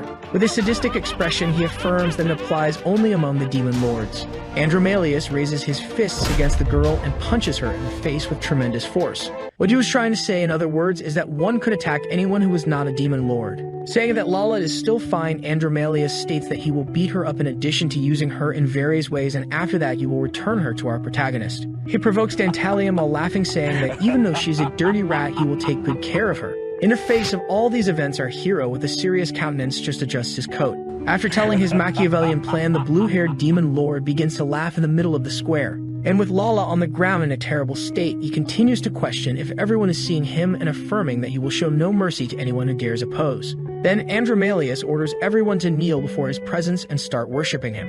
In case they do not obey, he threatens the citizens, using Lala as an example of disobedience, and besides, he will force them if necessary. The citizens begin to understand the situation in question, because while some show surprise, others are in compliance. Again, that demon lord can't stop laughing while looking at the girl's situation, deciding then to step on her, causing her to feel intense pain. He delights in all this, saying the feeling was great, but our hero remains cool and distant. Trying to provoke the protagonist once more, Andromalius questions how he is feeling, since his colleague is being beaten by him right in front of him and he can do nothing about it. Asking for everyone's attention, Andromalius, in a state of extreme excitement, commands them to say his name because he is the one at the top of the world. He is the demon lord Andromalius.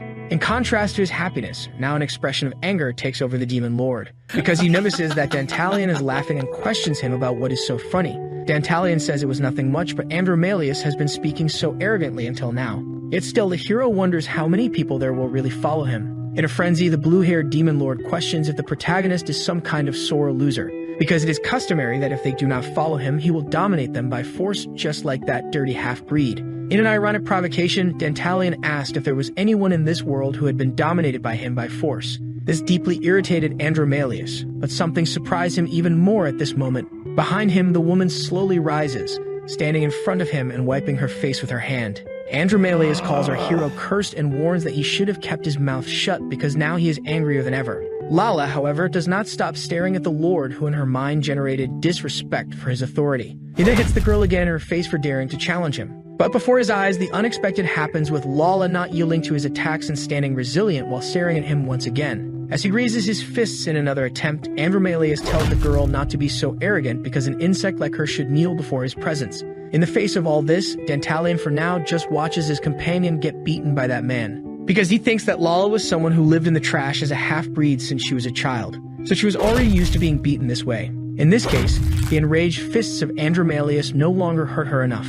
Andromalius enters into an ever-increasing fury as he beats the girl, affirming himself to be the king of this world. After apologizing to a citizen for borrowing his dagger, Dantalion finally decides to intervene in the fight. On another level, Lala still stands, making Andromalius begin to question what is wrong with that woman because she does not even move. Moreover, he does not understand the problem of this girl to be looking at him so deeply this way. In his mind, Andromalius can think of nothing but killing because his fury is already at an enormous level. However, while contemplating ending the girl's life, Dantalion passes his dagger across the eyes of the blue-haired demon lord, creating a perfect horizontal cut that spans the entirety of his two eyes. Amid blood and pain, everyone is surprised by the protagonist's audacity. Dantalion is visibly satisfied with this, and Andromalius falls to the ground kneeling while lamenting his eyes. With an air of sadism, our protagonist says that he no longer needs his eyes since he cannot clearly see the strength of the person he is picking a fight with. Lala intervenes, questioning Her Majesty about what he did and if he does not realize the significance of it. But he just approaches her, grabbing her by the waist, hugging her and thanking her for everything. Lala feels loved by the gesture of affection she received, and Dantalion, with a wicked look again, thanks her, saying it is from the bottom of his heart. Then he asks his assistant to extend her left hand, stating that he wanted to give it to her on a better occasion, that he will give it now while it is shining more beautifully than ever. Lala receives a sparkling ring and asks Her Majesty what it is. But Dantalion holds her hand, telling her not to say anything for now and just watch. Raising the girl's hand while presenting himself to the people of Nilfheim as the Demon Lord of rank 71, Dantalion, and unexpectedly introduces the person by his side as the love of his life. Dantalion continues saying that they may have different statuses, but in the end, none of that matters, and even if it is forbidden, they will be together because it is true love. Publicly, our hero announced he has nothing against Andromalius, but he had hurt the person he loves. Then in a popular appeal, the protagonist questions everyone if such injustice can be forgiven. And in response to his feelings, he affirms that it definitely cannot, even if he is a demon lord.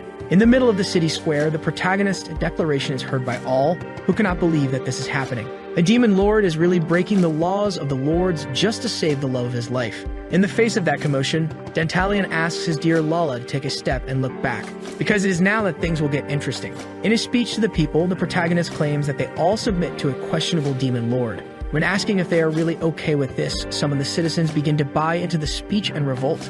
Then Dantalion tells everyone that if justice really exists in that world, then this man deserves to face a heavy judgment for all his actions so far. While agonizing in pain from the cut in his eyes, Andromalius tells the hero to shut up. He mocks the judgment because they have only one ranking difference and says that our hero is just a small shell getting carried away by the moment. Despite everything, Dantalion had violated the law by attacking him.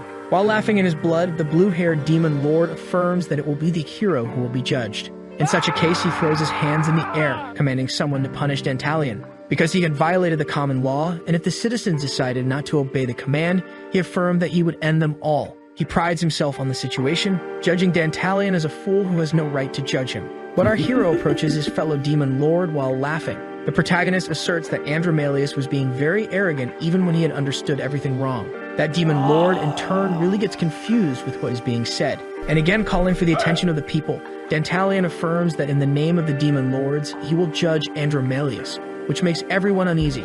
Our hero affirms that he will leave the verdict to none other than the people themselves, and begins to explain the conditions while everyone watches attentively. Dantalion eloquently says that the only reason they are able to live currently is because of the people.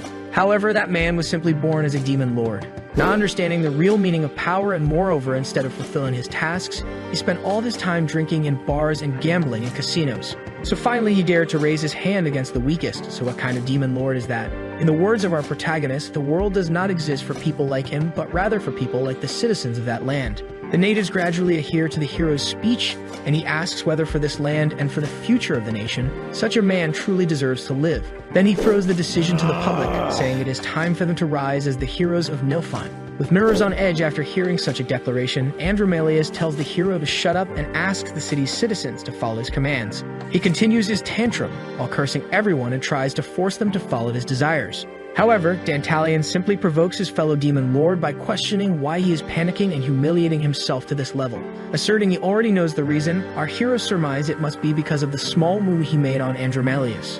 Thus, at the moment, the blue-haired demon cannot see anything and then became afraid of being defenseless. Faced with such an insult to his honor for being incapacitated, Andromalius can only insult the protagonist back, telling him to shut up repeatedly. However, Dantalion affirmed he had already understood because that meant if someone decided to finish him off, he would not know who it was. Trembling with rage, Andromalius enters into despair, and a few seconds after that, he is impaled by someone from behind.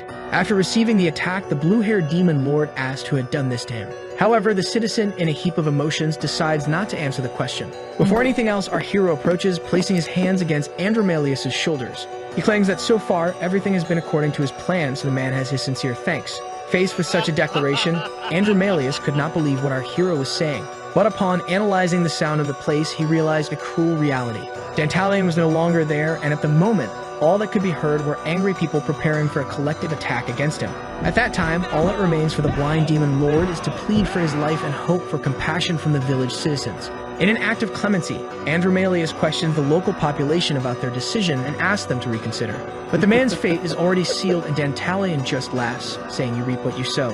Moreover, this is a classic case of well-deserved karma. With his work finished there, Dantalion calls his colleagues because it is time to leave. In contrast to the hero's departure, Andromalius is finally judged for the crimes he committed with brutality proportional to what he exercised on others. After moving away a bit from the central region of the events, Dantalion announces he's a bit tired, so he apologizes for dinner having to wait for the next day. His companions, however, are very understanding and agree that our hero should rest a bit. Among them, the blonde says she will guide him to the lodging. But upon looking around, Dantalion realizes someone is missing among them. Quickly, the blonde witch notices Beatrice's absence and awkwardly apologizes because she has a tendency to wander off without giving explanations. Our protagonist takes this information seriously, but in the end says it's alright. Because the most important thing at the moment is that Dantalion has a request for the Berbier sisters, which leaves the blonde confused. Elsewhere, a woman comments that she certainly was not expecting this, besides being graced by the show scene. She mentions the name of Dantalion with curiosity and thinks that the next show will be even bigger. Amid houses and buildings, a certain building stands out. Inside it, a man thinks that the next day will already be Walpurgis Night, but he remembers that he has not been able to make contact with Lord Ivar for an entire week. In front of an iron door, the goblin calls for his Lord Ivar, and he opened it slowly and carefully, questioning if he had not yet returned. Disregarding the coffins in the place, the goblin finds himself in a seemingly abandoned room. So he believes the Lord is still not back, wondering where he might be. That's when he hears a strange noise that catches his attention. At the highest window of the place, that employee spots a witch sitting cross-legged, which leaves him astonished. The same, in turn, with a frightening look, questions Torkel if he was sure he was really taking care of the company. The witch then jumps from the window, landing on the ground. Torkel initially stutters but asks where the hell he was, thus revealing that little witch is his Lord Ivar. While laughing, she said she had gone to see Lapis and Dantalion with her own eyes, having observed them very well. Intrigued by what his master had discovered, Torkel asked what he did there. However, it is reported that Ivar has not yet discovered anything about the plague. Nevertheless, he managed to witness something quite interesting at the Herm's court, which left Torkel eager for the response. In his opinion, he believed he had somewhat underestimated Dantalion. However, he is still lost in his agony of love, which means that his current weakness is Lapis. Ivar calls for Torkel and asks to be updated on the situation with Lady Payman. Promptly, the goblin informs that Lady Payman promised to support them and that she would spare no effort to help them.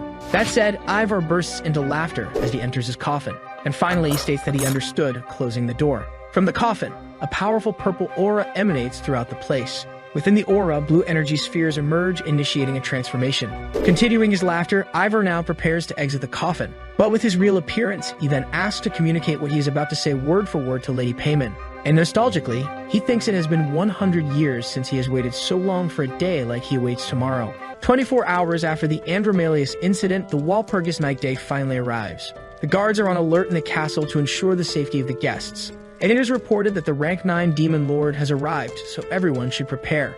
Among the crowd, some are astonished while others marvel at the lord's arrival. 2 white horses pull the carriage of the highly important rank 9. As they approach the location, they are revered by guests wearing masquerade masks. Laughing, the demon lord begins to descend the stairs while thanking them for receiving her, and one of the men says that the pleasure is all theirs. For they have been waiting for her arrival, the infamous and grand Lady Payman. She asked if the men had finished making the arrangements with Ivar, and the one who received her informs that everything went well. As everything seemed to be going right, all that remained was to enjoy the moment. But still not seeing any familiar faces makes her uncomfortable, thinking she might have arrived a bit early. Suddenly, a man with a mustache asks everyone to clear the way as the next demon lord has arrived. Payman becomes curious about the identity of the next lord. Angry black horses approach, causing a commotion that makes everyone anxious. Suddenly, the carriage driver stops, and the horses cease their aggressive movement. After parking at the location, the demon lord kicks the carriage door with all her might, throwing it far away. She says that her butt hurts from sitting so long, leaving everyone confused.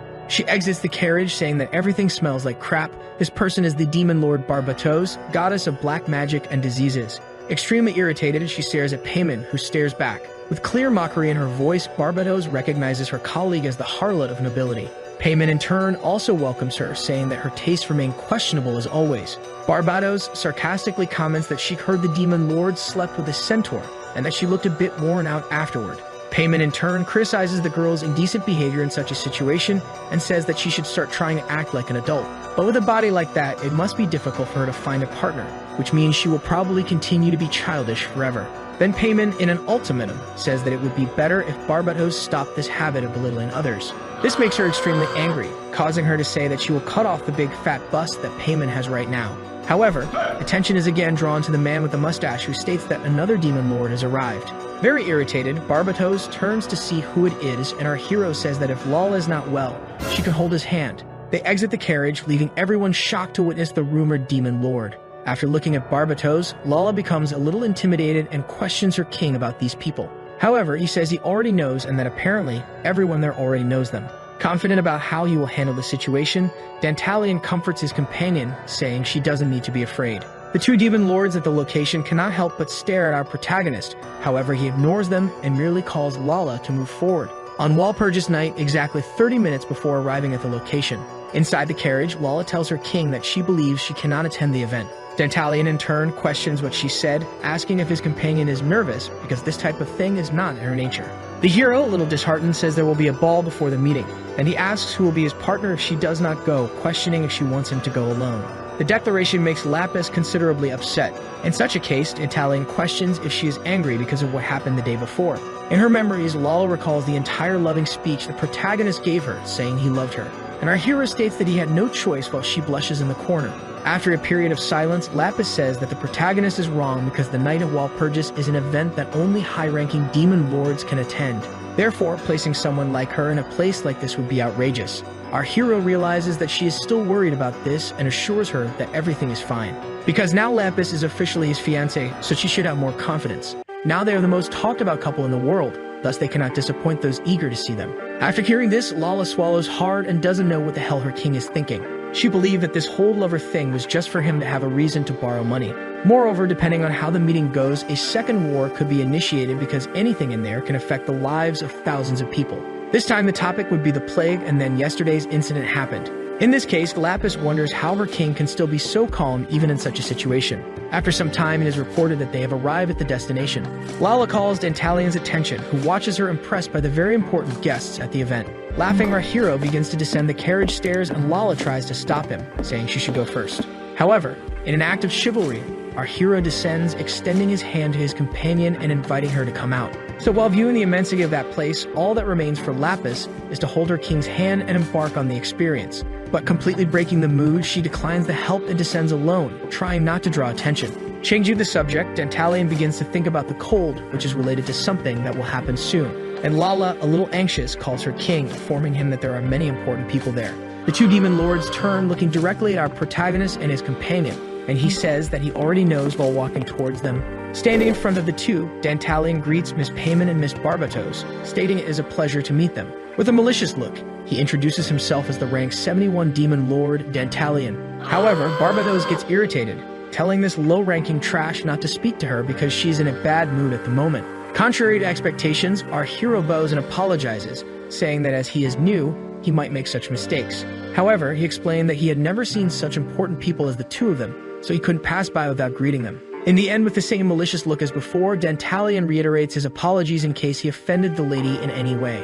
A bit suspicious, Barbatos thinks that this guy is different, and after snorting a bit, she decides to leave because nothing too serious happened. This attitude catches Lapis' attention, and our hero remains calculative about the situation. Barbatos thinks that this guy is low-ranking, but even so, she and Payman have to stay close to him. Besides, he's not scared, quite the opposite. Given this, she smiles, realizing the potential of the man who has been much talked about lately, and she walks past Payman while keeping her laughter loud and clear.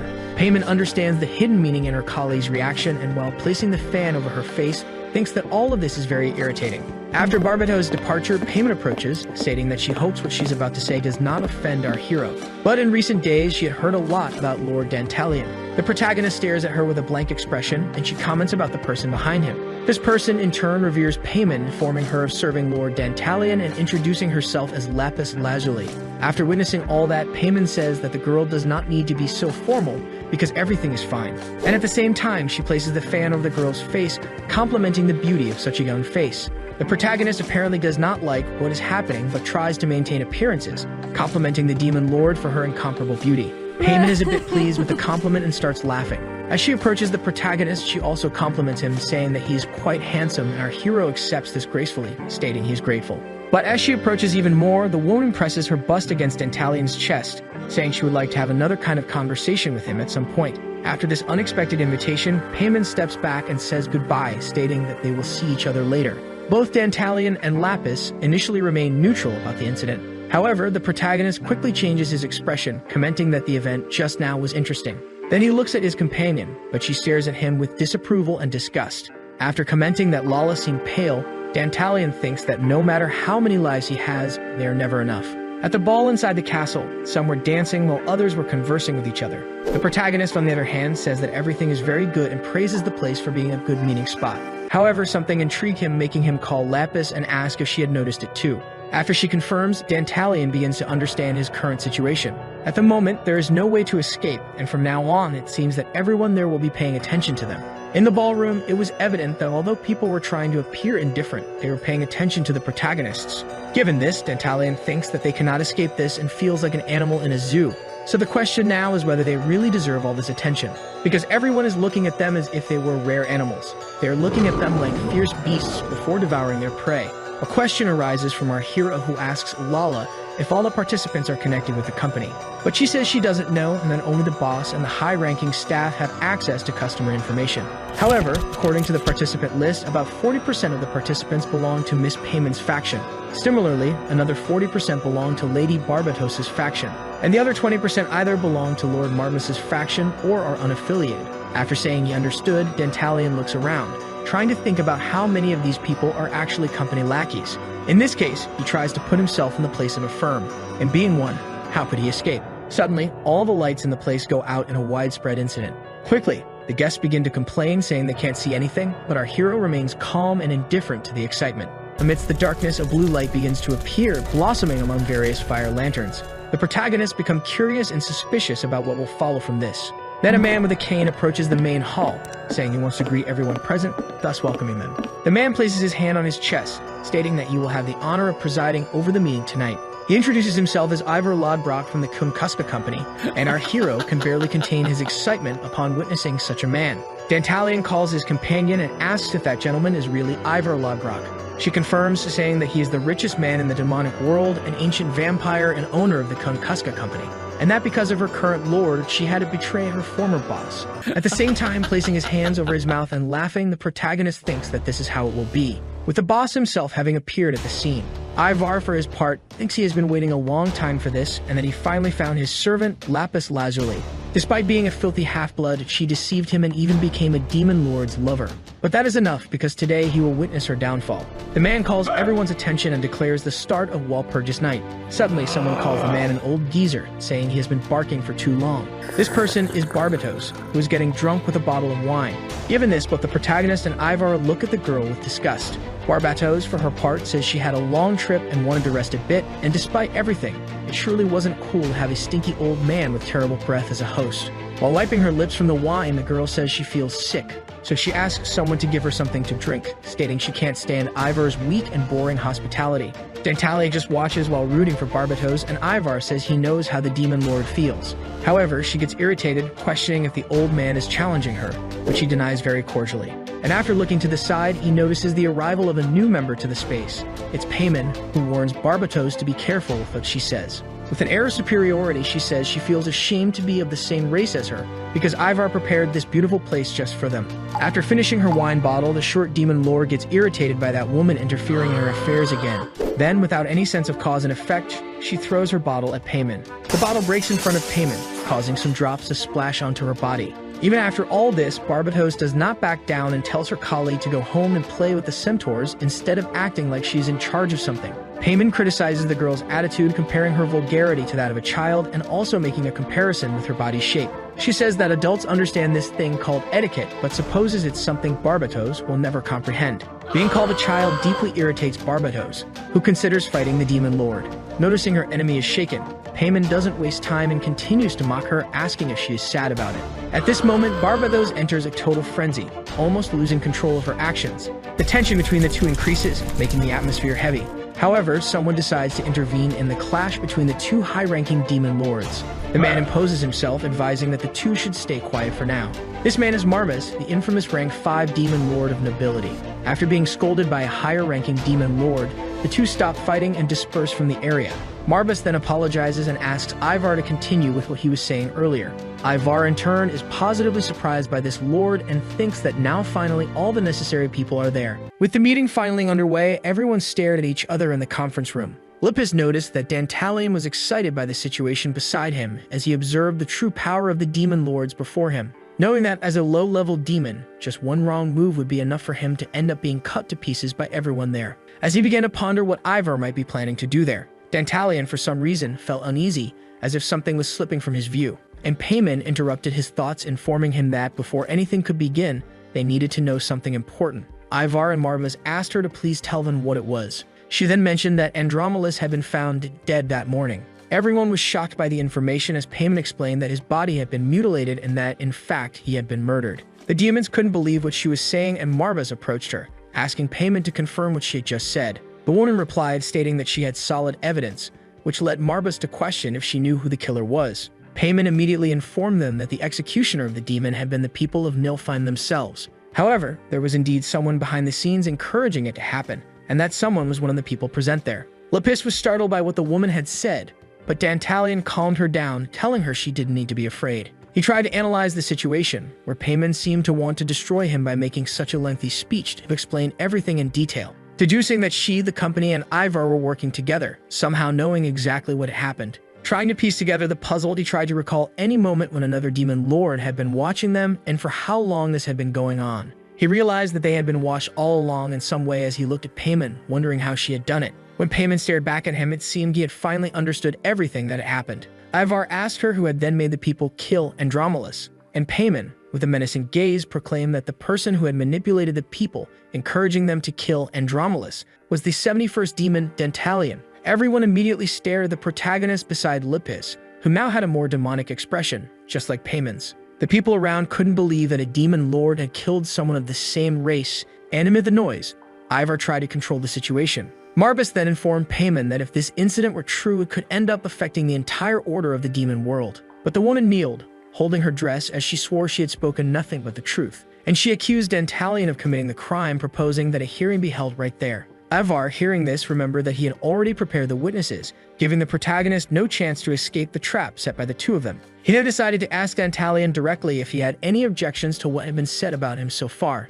Everyone was anxious as they waited for his response, but to everyone's surprise, he replied laughing, saying he had no objections, taking full responsibility for the incident and confessing to the murder. Piecing together the situation, it became clear that Ivar's goal was to join forces with Payman, using the Andromalis incident as an excuse for this, with the intent to destroy Dantalion and steal the black herb capable of curing the plague that had emerged. But the entire situation was a mere coincidence in which he had gotten involved, as meeting Andromalis had not been part of his initial plans. Thus, them having discovered what had happened could only mean one thing. From the beginning, someone had been watching his group, and the one who had been watching had also disappeared afterward. That someone was one of the witches from the Berger sisters, named Beatrice. Dantalion still couldn't understand why it had happened. For, if Payman was on their side, there would have been no need to go through all these problems. It would have been simpler just to attack him directly, as he was just a low-ranking, unimportant demon lord. But reflecting on everything, he deduced that maybe, in fact, they couldn't do that, and that's why they had orchestrated the entire meeting.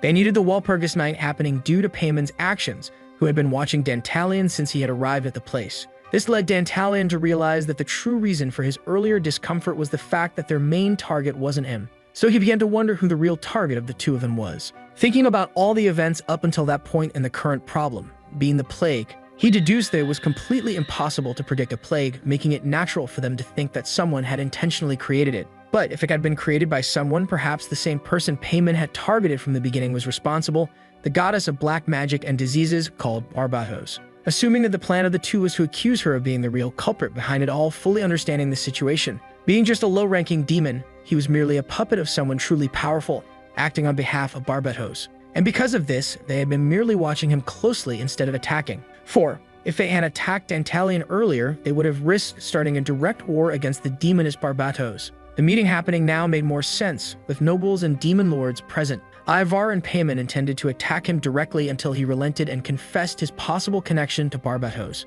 But with so many important people in the place, the demoness would simply deny her connection to him, leaving her unable to help him afterward. This would lead him to be condemned for creating the plague and taking the cure herbs for himself, a cunning act with no support. Seeing Ivar's plan, he even began to feel respect for the man, saying he seemed different from his opponents so far, being the strongest man Dantalion had faced until that moment with a sharp mind. However, none of that really mattered in the end. If they were after Barbatos, that only meant she wasn't with them, and he just needed to find out if Marbas had already taken a side. But being a high-ranking and noble demon leader, if he knew of Ivar's plan, he would question the demoness directly about the disease, which meant that Ivar and Payman were working together to bring down Dantalion, believing he was the vulnerability in all of this. And knowing this, he decided that he would show how things would really happen there. Returning to the present, after he had agreed to the murder of Andromalis, everyone was taken by surprise by his confession. Ivar, startled, asked what he had just said, wondering if he had misunderstood something, but the demon reiterated his words. And asking Ivar if the elder had any problem with that confession,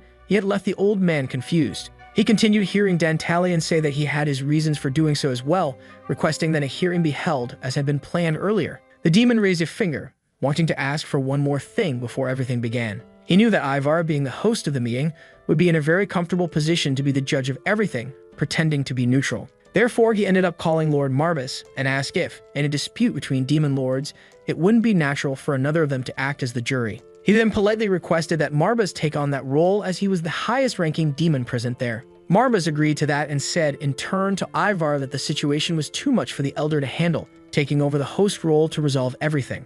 Ivar and Payman agreed to the terms, though clearly dissatisfied with the situation that hadn't gone as planned for them. With the matter entrusted to the noble, the trial began. Marbas told Dantalion that if he wanted to prove his innocence, he should walk to the center, to which he walked toward the spot while conversing with Lapis, hinting that the two of them had planned something. Lapis didn't understand how he could be laughing at his current situation, while Dantalion and Payman stared at each other fiercely as they approached one another for the trial. Payman, upon getting close to Dantalion, said she would like to express her gratitude for him accepting her request for a hearing, to which he responded, saying that it was nothing, as he had also wanted to talk to her for some time. Dantalion, confident, felt as if he were in a medieval duel, challenging Payman as his rival in his thoughts. Marbas then started the hearing, informing that both sides would be heard, and then it would be decided who was right by a majority vote. Dantalion, hearing this, felt a bit apprehensive as he observed the demons watching everything, clearly not on his side. For according to Lapis, about 40% of the people there were aligned with Payman. In terms of brute strength, he was nowhere near the woman, who practically had an army by her side there at the trial to support her. This made him decide to use the only power he had at the moment, which was the knowledge he had obtained from the game Dungeon Assault. With the menu appearing above Payman's head due to the apostle of Aphrodite used by Dantalion, some basic information about her is revealed. He remembers that this ability at its maximum level could even read people's minds. But for now, as he still had it only at level 1, the only available information was the affinity level with the people around her. Even though most of the affinity statuses with the other demons were at 0, Dantalion wasn't discouraged, saying that this was already enough. Marbas, acting as the mediator of the situation, started by giving Payman the right to question Dantalion about her accusations. She then began asking about him being in the Hermes district in Niflheim the day before. And even though she knew the other person was a demon lord, Dantalion skillfully convinced the people to kill him on the spot. The boy responded that Payman's story was true and decided to also tell the facts from his own perspective, saying to everyone that he had blinded Andromedus before he died, which shocked everyone since common law still applied to him. She said that even if the people had not been able to handle Andromedus, regardless of whether he was a demon lord or not, he still had hit his heart. The affinity of all the demons present, which was already not very high, began to drop even further after hearing this. And Ivar began to laugh at the situation, asking if the boy had completely lost his way after hearing his entire speech up to that point. Payman warned Dantalion to be more careful with how he spoke, calling a demon lord trash in such a manner. But he responded saying that, unfortunately, that wouldn't be possible, because Dantalion would continue cursing repeatedly, as trash like him deserved to die. The more the protagonist spoke, the more his affinity with the rest of the people decreased, and Payman, hearing his insults, began to get irritated with Dantalion, saying that regardless of everything, Andromedus was still one of them. Dantalion, on hearing this, responded that he disagreed with Payman's opinion, saying that in fact Andromedus was not one of them but a disgrace. Death was still not enough, and because of that he wished, in succession, that the demons of hell would violate that wretched soul for all eternity. Complaining afterward, commenting that he was tired of hearing Payman defend the demon lord he called trash once again. This ended up angering the woman, instantly losing 40 points of affinity with him. Payman screamed at the boy to immediately change the way he was speaking,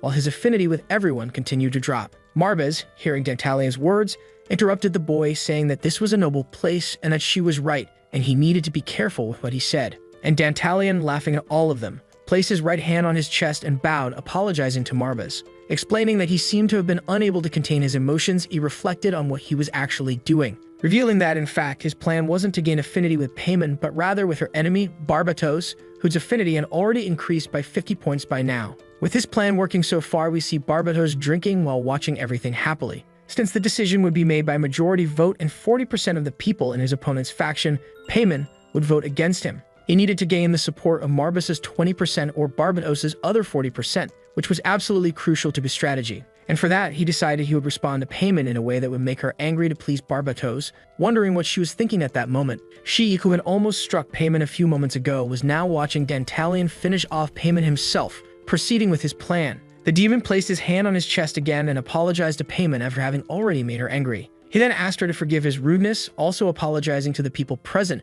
who were watching everything in silence. Everyone seemed a bit confused by his actions, as he informed them that he had never intended to disrespect any of them, while explaining that he was just an immature man who couldn't control himself, being merely a low-ranking demon, making himself seem pitiful. With no achievements or titles, he was just a nobody. However, even he wouldn't dare raise a hand against an elder or kill a child just because they didn't greet him. Everyone stood in shock, their mouths agape at his speech in deep silence, until Marbas asked where he was trying to go with all of this. Dantalion, with his hand on his face, began to laugh and asked everyone if they still weren't aware of the number of people killed by Andromedus in Niflheim, being nothing less than 54 people, which left everyone distressed upon discovering that among that number of victims were 12 children, telling a story about Andromedus when he was drunk, doing things that even the worst demons would hesitate to do. They even found a woman in the sewers, a victim of this insolent man. And if they were to include the injured as well, the number of victims of the Demon Lord would reach a total of 327. These were only the cases that Dantalion was aware of. Marbas, after hearing all this, asked if the stories he told were true, and Dantalion replied yes,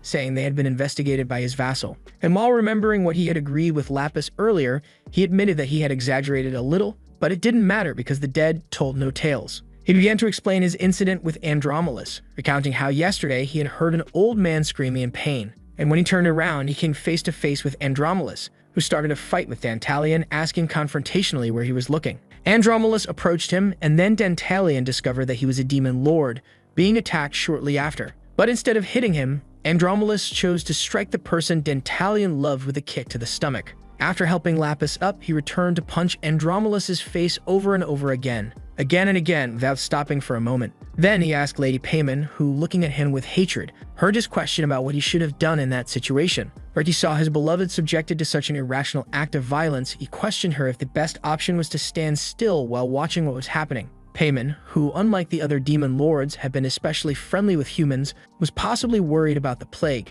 because of those who were suffering from it all, unlike Ivar, who believed that the culprits behind all of it were truly him and Barbatos, unable to forgive them for it. Knowing all of this, he praised in his mind the woman's sense of justice, which was truly admirable but could also become a weakness. Thus, it was a true double-edged sword. With full control of the situation, he had turned it into a true public execution. Shouting, he asked them to let him repeat once more what he had said, and he affirmed that Andromulus was such a despicable man that he didn't have the right to be called a demon lord. And if things continued as they were, the number of victims would continue to rise even more, saying that the focus should be on his victims. Because of this, he asked the people if Andromulus truly deserved to die or not. The crowd, who had only been listening in silence, remained shocked by everything they were hearing, and Dantalion approached Payman asking if, at that moment, she still considered that man one of them, informing her that the image of the demon lords could be tarnished because of that piece of trash, questioning her if she would still defend him. Dantalion waited for her response to his questions, with Payman beginning to panic as her plans slipped out of control. Thinking that she would never truly associate herself with a man like Andromulus, she got lost in her thoughts, unable to find the right answer to the situation. And being pressured, she decided to be honest and say that Dantalion was actually right, which made Barbatos burst out laughing in the background, watching it all. She praised Dantalion, calling him only by his number, and thanked him for getting rid of that pest on behalf of all of them, while asking everyone there who had been watching everything if they didn't also agree with what they had heard. She began laughing uncontrollably as the crowd started to change their minds about everything they were seeing, which ended up shocking Ivar and some other nobles. Lapis, who also didn't understand much, watched everything and wondered what was really happening in front of her. While Lapis wondered what Dantalion was up to, Barbatos appeared laughing uncontrollably with some other people in the background. She also said, after hearing the whole story, that she had also wanted to kill Andromulus, who had actually been hiding from her for some time. And feeling happy about Andromulus's death, the demoness began applauding Dantalion for his actions. Realizing she was doing it alone, she asked everyone there if they would side with that scoundrel Andromulus, glaring at them with a demonic look. Everyone then, in fear of her, applauded alongside the demoness, with expressions of shock, not knowing what might happen next. Barbatos, seeing this, said that it was a blessed day as she tried to persuade everyone present, commenting on wondering what would happen if the nobles and lords discovered that the people there had defended such acts on Walpurgis Night. More and more people began applauding, analyzing the new situation they found themselves in, while Barbatos gave her small political speech pointing a finger at Dantalion. She stated that she was sure that at that very moment the people in Niflheim would be praising the demon as a savior, not only for killing a demon lord, but also for breaking the law just to protect the person he loved, calling him a hero. She laughed as she realized that in this whole story, a demon lord had turned into a hero, something brilliant. And she asked Payman what she thought about all of it, who was still confused by the situation spiraling out of her control. Payman wondered why the man who had broken one of the most respected laws of that world was being applauded for it right in front of her. And Marbas, seeing all the noise and confusion, shouted, ordering everyone there to be silent. He then said that this had disrupted the order of the hearing and that it could not happen again. The crowd, afraid of his shouts, obeyed his order along with Barbatos, who had genuinely been impressed with Dantalion because in low-ranking demons, there was usually nothing but trash. As she thought to herself that it had been a while since someone useful like him had appeared, she replied to Marbas that she had no intention of interrupting the hearing. Marbas then turned his head toward Payman, who was clearly defeated, and asked for the hearing to be concluded right there. But trying to resolve it somehow, the woman asked the host to wait a little longer. He asked if there was still something she wanted to discuss, and Payman responded by saying that she had not finished questioning Dantalion. Marbas commented on how they had been friends for over 500 years, where both knew each other well. Because of this, he couldn't understand why she was trying to defend Andromulus. As usually, she would be the one to despise that kind of person. With no options left, Payman looked at Barbatos, who was laughing at her, which only made the woman even more irritated. Still unable to comprehend how the situation had gotten to the point where they were the real villains, she knelt, placing her clenched fist on the ground while begging Marbas for one last chance. Dantalion stifled his laughter as he watched this, thinking that everything had happened exactly as he had predicted. And with the right time approaching, he glanced at Lapis in the background, making a hand signal behind his back. Lapis, understanding the signal, began walking away from the place while Payman informed all the nobles present that night that she had not yet shared everything she knew, which left everyone shocked. She then revealed the problem with the plague that had suddenly appeared one day and quickly spread across the entire continent. With the death toll rising every day, Payman told everyone that, in fact, it had been spread intentionally by someone, and that the person behind it all was the demon named Dantalion. Dantalion, seeing the situation, decided it was time to finally use his hidden trick. While introducing that Ivar and Payman had planned to say this from the beginning, with the Andromolus matter merely serving as an appetizer for them. Turning his face, he found the elder standing in front of him, sensing that the real battle was about to begin. Marbas, hearing Payman's words, asked her if she had any evidence to back up what she had just said. This pleased Ivar, as the woman had finally gotten back on track, regaining her posture and continuing with the plan. Payman explained that the plague in question was killing not only humans but demons as well. And the good news was that there was a cure for all of it, commenting on the existence of the black herb. With that, she asked everyone who had been the first to realize that this medicinal plant could be used to cure the plague. She revealed that the person in question was in the room and went by the name Dantalion. The most interesting fact of all was that he had bought up the entire stock of these plants even before the plague began. The crowd in the room was a bit confused by what they were hearing, as they listened to Payman explaining that not only did he know when the plague would emerge, but he also knew how to cure it. Knowing beforehand the cure for a disease that didn't even exist yet, with no explanation for it, she questioned him about it. The only logical answer being that Dantalion himself had spread the plague. Hearing all of that, the crowd began to wonder if what was said was real or even possible. Payman, now more focused than ever, continued, stating that Dantalion had all along a consultant from Ivar's company by his side. She explained that it was through this consultant that he had acquired all the black herbs, and with that she could prove without hiding any details how he had obtained such a product. Everyone fell silent after the woman's words until Marbas turned to Ivar, asking him if this was true. Ivar responded, saying that he feared to claim what was true or false without certainty when making such a decision before the noble man present. However, if ordered to do so, he would provide all the necessary evidence for verification. Marbas, hearing this, asked if he could arrange for the evidence at that moment, to which Ivar replied yes. Ivar looked at the boy who was laughing at the situation, thinking that he would soon bring an end to that being. But suddenly, something happened, interrupting the meeting. An apology came from the crowd a bit further back from the center of the room. A guard seemed to be trying to make his way through, causing a slight commotion in the room. Marbas, acknowledging the interruption, stated that the meeting was a Walpurgis Night event and asked the person to explain themselves. The soldier approached the host and informed him that the headquarters of the Kimkuska company had been attacked. Ivar, terrified by the news, began to listen to the story the guard was telling. He explained that a sound resembling an explosion had been heard, followed by smoke rising from the upper part of the company's headquarters, a section where Ivar stored his personal collection of bodies. He apologized, kneeling before Marbas, pleading to be allowed to leave and handle the situation. Marbas asked the man to stand, understanding his situation, but allowed him only 15 minutes of absence. For, normally, he wouldn't even interrupt such a sacred meeting, making this an exception. Ivar thanked the man for his generous consideration and, clutching his cane, rose and asked everyone to step aside for him. Barbatos, seeing the man's desperation, began to laugh at him, which irritated Payman once again. Dantalion, meanwhile, began walking away from the center of the room. Payman, without having the end of her judgment declared, asked him to stay right where he was. She confronted the demon, who said he was merely going out to get some fresh air, assuring her he wasn't fleeing and that she had no reason to worry. As Dantalion went to get his fresh air, Ivar searched for Torkel, and upon finding his friend, he angrily asked what was happening at the headquarters. Torkel, clueless about the situation, responded that he didn't know anything yet, and Ivar instructed him to send the remaining servants and soldiers to the headquarters. He obeyed the orders and questioned Ivar about what he intended to do next. Ivar informed him that he was heading to the observation deck, where he could see everything. In disbelief, Ivar tried to understand who would attack his company headquarters on Walpurgis Night. His enemy had apparently taken advantage of the situation, knowing the place was less guarded, worrying the demon about the state of his coffin collection. Due to his age, climbing the stairs seemed difficult, so he headed for the observatory. Determined to move everything once the meeting ended, he swore never to forgive those responsible for this new problem. Ivar reached a certain high point and indeed saw smoke rising from the top of his headquarters. At that moment, he heard the voice of another person who seemed to be waiting for him in the same place.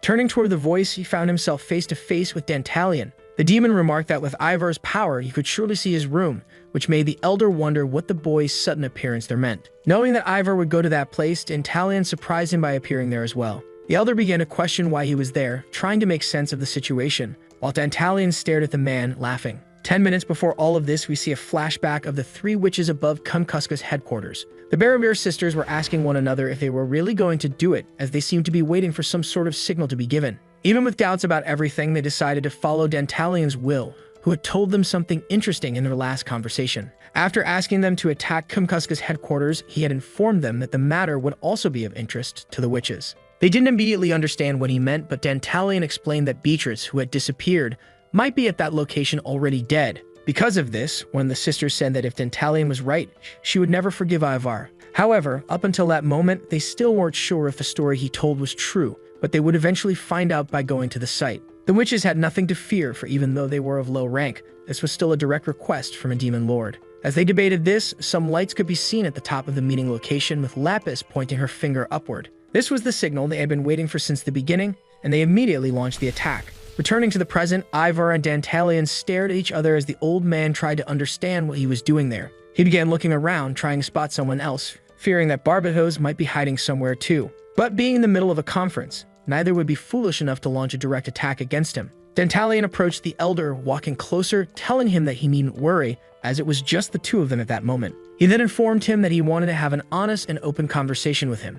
Ivar, listening to all of this, tried to analyze the situation and commented on the attack on his company, something he couldn't believe. Dantalion, seizing the opportunity, admitted that he was the one who orchestrated the attack, which enraged the man. He explained that he had done it just to have a private conversation with Ivar, with no intention of destroying his company. Without it all, there would have been no opportunity to do what he was doing away from prying eyes. His company had been slightly damaged for this purpose, which prompted Dantalion to apologize to Ivar, asking him to understand his situation. Ivar, hearing this, began to lose control, realizing he had been made a fool, trying to figure out what Dantalion wanted to talk about so badly that he did this. He then decided that he would completely destroy Dantalion, no matter what the cost. The elder tried to avoid playing his game, saying that there was nothing to discuss there, for they would simply relay the information as they had been instructed earlier by Lord Marbas. Dantalion expressed regret that their conversation would end like that, especially since it was the first time he had spoken to the man face to face. Ivar said he felt the same while lamenting everything that had happened. Upon hearing Ivar say he felt the same way, Dantalion began to question him about it, leaving the man even more confused. Ivar, unsure of what Dantalion was plotting, simply replied that he couldn't imagine what was going through the demon lord's mind, being just an old man. Dantalion then proposed an idea, asking Ivar if he would like to become his subordinate. Ivar was caught off guard by the question, unable to believe that a low-ranking demon like him was seriously considering such a thing. He responded that the boy must be joking with him. But Dantalion explained that he was being completely serious, repeating the question once more, asking Ivar to become his subordinate. Unable to contain his emotions, Ivar placed his hand on his face and burst into laughter. Dantalion, seeing the man's reaction, joined in and began laughing as well. During their shared laughter, Ivar remarked that Dantalion must be joking, while emitting a dark purple aura. Dantalion replied that at least now, after everything, Ivar had shown his true self. After the protagonist's provocations, we saw Ivar furious, emanating a dark purple energy. With that, he was ready to proceed with his plan, calling Lapis, who had been hiding nearby in the shadows, closer to them. Ivar grew even angrier when he saw the woman who had betrayed his company approaching them. Meanwhile, Dantalion started making jokes about the situation, saying it had been a long-awaited reunion between the two. Ivar shouted Lapis's name, saying he had wanted to see her, and asked if she had forgotten the company's rules, where traitors were supposed to pay with their own blood, stating that she would definitely regret her betrayal. She simply responded by repeating one of the phrases he had previously told her. To further her own goals, she should use any means necessary. That's what she had learned from Ivar, and she then explained that Dantalion had promised her a better future than the elder had. And she says she felt confident because, with that person by her side, she would be able to witness it happen. Because of that, she had no regrets about betraying the elder's company, not even thinking twice about it. Dantalion, hearing this, tried to irritate the man even more, to which Ivar responded by saying that the idea of a better future was just a joke. He then threatened the two, saying that after the meeting, they would lose everything they had. He only needed to provide the evidence about the black herb, a statement that made Dantalion laugh at him. Seeing this, Ivar wondered why Dantalion was laughing, even considering that he might have gone mad. Dantalion replied that, in fact, he was worried about Ivar. The man, not understanding this response, continued listening to Dantalion, who then pulled a few strands of blonde hair from his pocket. Asking Ivar if he knew what those strands were, the man slowly began to realize his current situation. And Dantalion, laughing, said it wasn't his body that Ivar should be worried about, but something else. Located in the frozen lands, far to the north, deep in a cave, where a small girl's body lay frozen. That body was the real Ivar. Hearing Dantalion's threats, Ivar dropped his cane to the ground, unable to believe the information the demon had about him. Trembling with fear, he stared at the boy, wondering how he had learned such confidential information about his true body.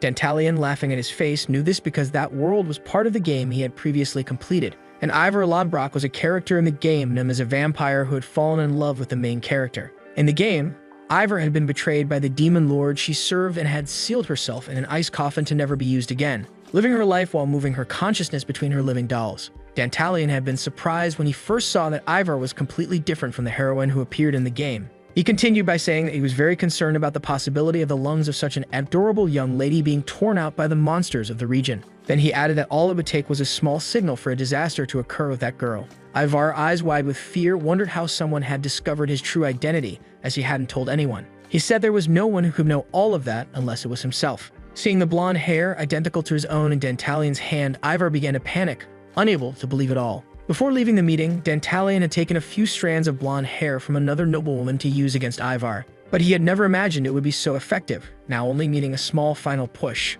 Lapis, hearing all this, wondered what on earth Dantalian was talking about. But given her former boss's reaction, even if it was confusing, it seemed to be the truth about the elder. Dantalian then asked the man once again if he would agree to serve him, knowing all of this. Ivar panicked, repeatedly questioning why all of this was happening to him. With a shocked expression, unable to control his emotions, he saw Dantalian's eerie face before him, awaiting his answer. Ivar said there was no chance he would serve someone like the boy, repeating over and over that he hated the situation, unable to believe the corner he was trapped in. A dark purple aura, even more intense, appeared at his feet and began to envelop his entire body until the man was no longer visible. Meanwhile, he screamed to the heavens with such fervor that it even surprised Dantalian. The purple aura began to take on a strange shape, with several tails that then lashed out toward Lapis and Dantalian. With this, he took Lapis hostage, pressing his sharp nails against her throat. He warned that if either of them made any move, she would die. Dantalian, watching Ivar's actions, began to ask why he was doing all of this,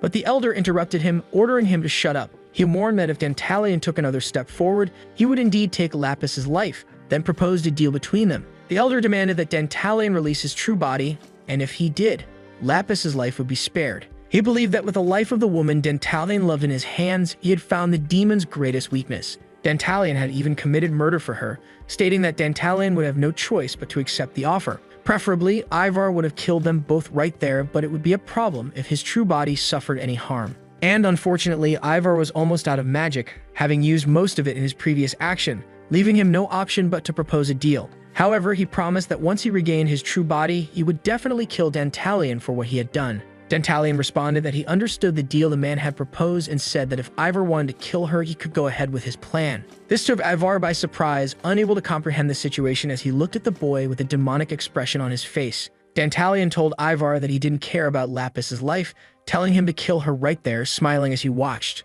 The elder, rolling his eyes in agony over everything he was going through, wondered if he had heard Dantalian correctly. He questioned Dantalian, asking if this wasn't supposed to be a negotiation between them. Dantalian then explained that a negotiation could only happen when both sides were equal or when one side was significantly stronger. And being someone known as the leader of Konkuska, Dantalian thought Ivar would be capable of understanding something as simple as that. In a panic, Ivar screamed several times for the boy to shut up while threatening Lapis's life. But Dantalian seemed unfazed, simply telling him to go ahead and kill her. He then asked the girl if she actually cared about the possibility of dying right there. She replied by accepting the fact that she would sacrifice herself for the sake of her master. With that, they left Ivar with no leverage, as he tried to understand why those two were having such a conversation. Dantalian approached and said that from the beginning, the elder had misunderstood the situation regarding the plague. He explained that Ivar believed Barbatos was the mastermind behind the disease and that Lapis was merely executing the plan, with Dantalian being nothing more than a pawn in the whole scheme.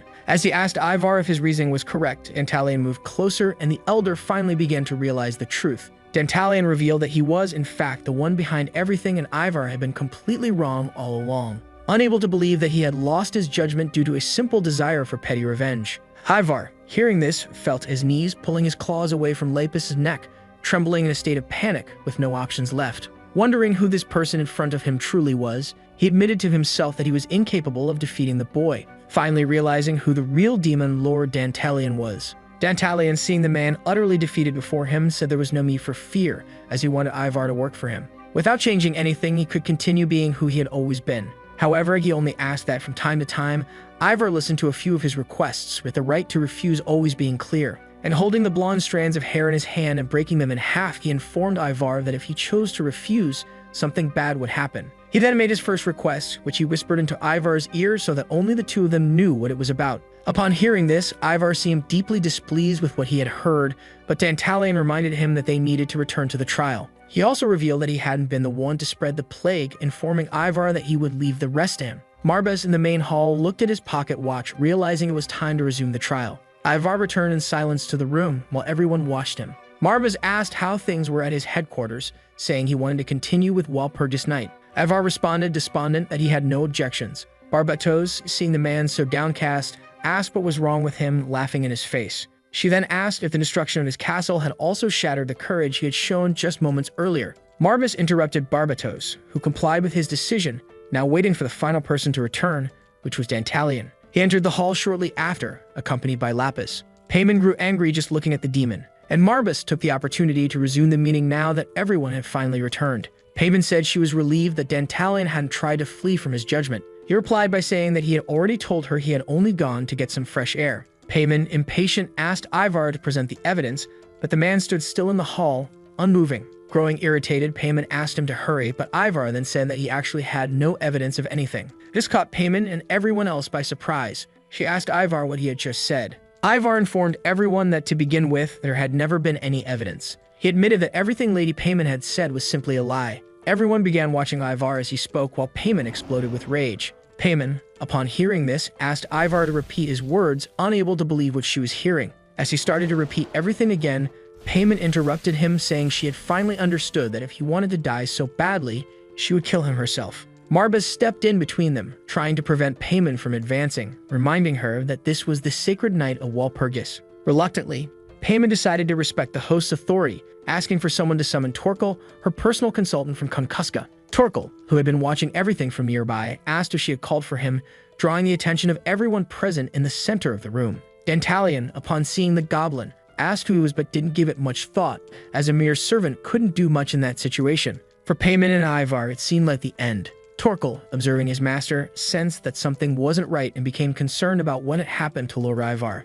Paimon, furious, shouted at him, saying he had informed her that Dantalion was the one who spread the plague without a doubt. Torkel, hearing this, agreed with Paimon's words. But then he explained that, in truth, the entire story about Dantalion spreading the plague was a lie he had created himself. Ivar was shocked by the words of his loyal servant, as was everyone else present at the meeting. Paimon, hearing this, asked if it was something Ivar had told him to say, not fully understanding the situation. But Torkel affirmed that he had received no orders from anyone and had orchestrated everything on his own. The woman became furious once again, stating that he couldn't have done something like that as they had known each other for so long. Knowing who Torkel truly was, she wasn't asking this of a mere employee but of a longtime friend. She questioned him once more, asking who was really in charge of all of this. Without hesitation, the goblin once again took full responsibility for everything, saying he had done it all by himself. Wanting to obtain the black herb that Lord Dantalion possessed, and since he couldn't do it alone, he decided to use someone else to achieve his goal, choosing either Lady Paimon or Lord Ivar. He went on to say that he had simply taken advantage of their benevolence and the power of Lord Ivar. Dantalion was shocked by what the goblin had done, taking responsibility on behalf of Ivar and Paimon. Marbas, hearing this, asked Torkel if he understood the gravity of his crimes in using a demon lord to fulfill his selfish desires. The goblin replied that he was fully aware of the consequences, but now that his plan had failed, there was nothing left for him to do. If there was any fault that could be attributed to Lady Paimon, it was that she had placed her trust in an old fool like him. Even without fully understanding what had happened to his master, he pulled a knife from his clothing. Deciding to trust Ivar to resolve everything later, this was the last thing he could do for his companion. He then pointed the knife at himself, saying he would pay for it all with his life, slitting his own throat. As everyone was shocked by the goblin's death, Paimon couldn't believe that her friend lay dead before her. She cried out that she hadn't called him there for this to happen. Some people approached her asking if she was okay, while she knelt on the ground, drained of strength. Lord Marbas instructed them to take her to another room. Barbatos, watching everything, began laughing at Paimon, saying that the wretched woman had only gotten what she deserved.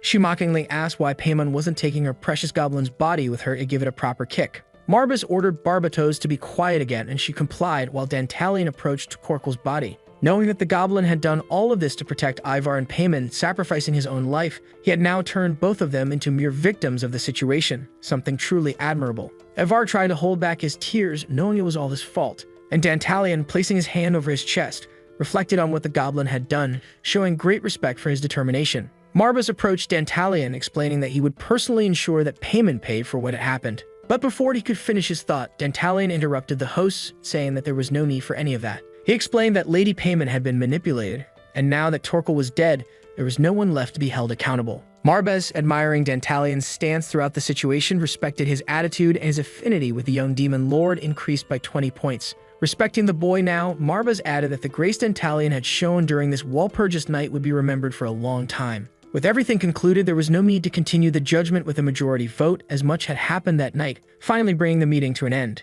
He informed everyone that he would serve drinks for the occasion. Barbatos, surprised by his generosity, said she wouldn't hesitate to ask for some alcohol. She then called Dantalion to join her so the two could drink together. Dantalion, realizing he had truly gained Barbatos' admiration, also noticed that she was quite a nuisance. With all the nobles and demon lords dancing and drinking to celebrate the sacred night, Ivar appeared, holding Torkel's body in his arms, apologizing to the goblin for their loss in battle that day. He promised that one day he would repay his friend for what he had done. After drinking heavily with Barbatos, Dantalion stepped out onto the balcony of the building alone, observing the city in the distance. He wondered how Barbatos could drink so much alcohol without getting sick, questioning if all demon lords were like that. He noticed that he himself was feeling a bit dizzy after all the drinking. Pausing for a moment, he began reflecting on all the events he had witnessed since being reincarnated into the world of Dungeon Assault. A lot had happened, and remembering his useless father, he said he was having the best time of his life. Lapis arrived, finding Dantalion, and as he looked at her, he remarked that she knew him very well.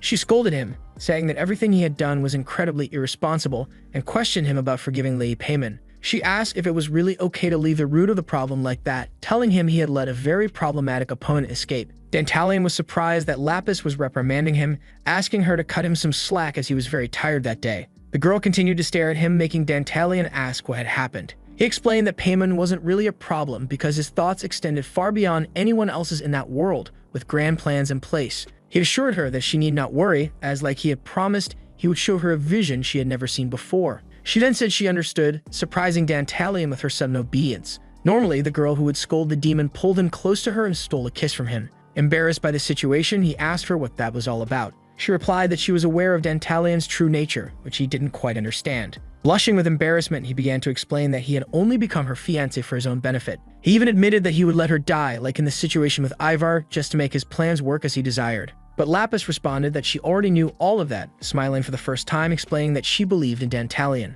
Understanding the situation better now, he grabbed Lapis in his arms and commented that he had never seen her smile before kissing the girl again. There are some moments from the past that you simply can't change. Owen appeared holding a knife, threatening two small girls who seemed to have already been beaten quite badly. Dantalion, standing beside his father, watched the scene, which seemed to be a memory from the past. The boy pleaded with his father to end his relationship with the woman, but his father said he wouldn't do that, ordering his son not to refer to her as that woman. Dantalion refused, as the person was threatening to kill two people just because they had different mothers, completely out of control. He asked his father who he would choose between his family and that woman, and with a macabre smile, his father said he loved her. He told his son that he was always too negative and that it wouldn't hurt to think a bit more positively. Dantalion, unable to believe what his father was saying, became inconsolable and began to cry, saying he would never forgive him. The scene shifted, and we saw Lapis slap the boy across the face in a crowded square, with many people witnessing the scene. They were shocked by the girl's violence, and afterward, she remarked that she hadn't expected His Highness to be so needy.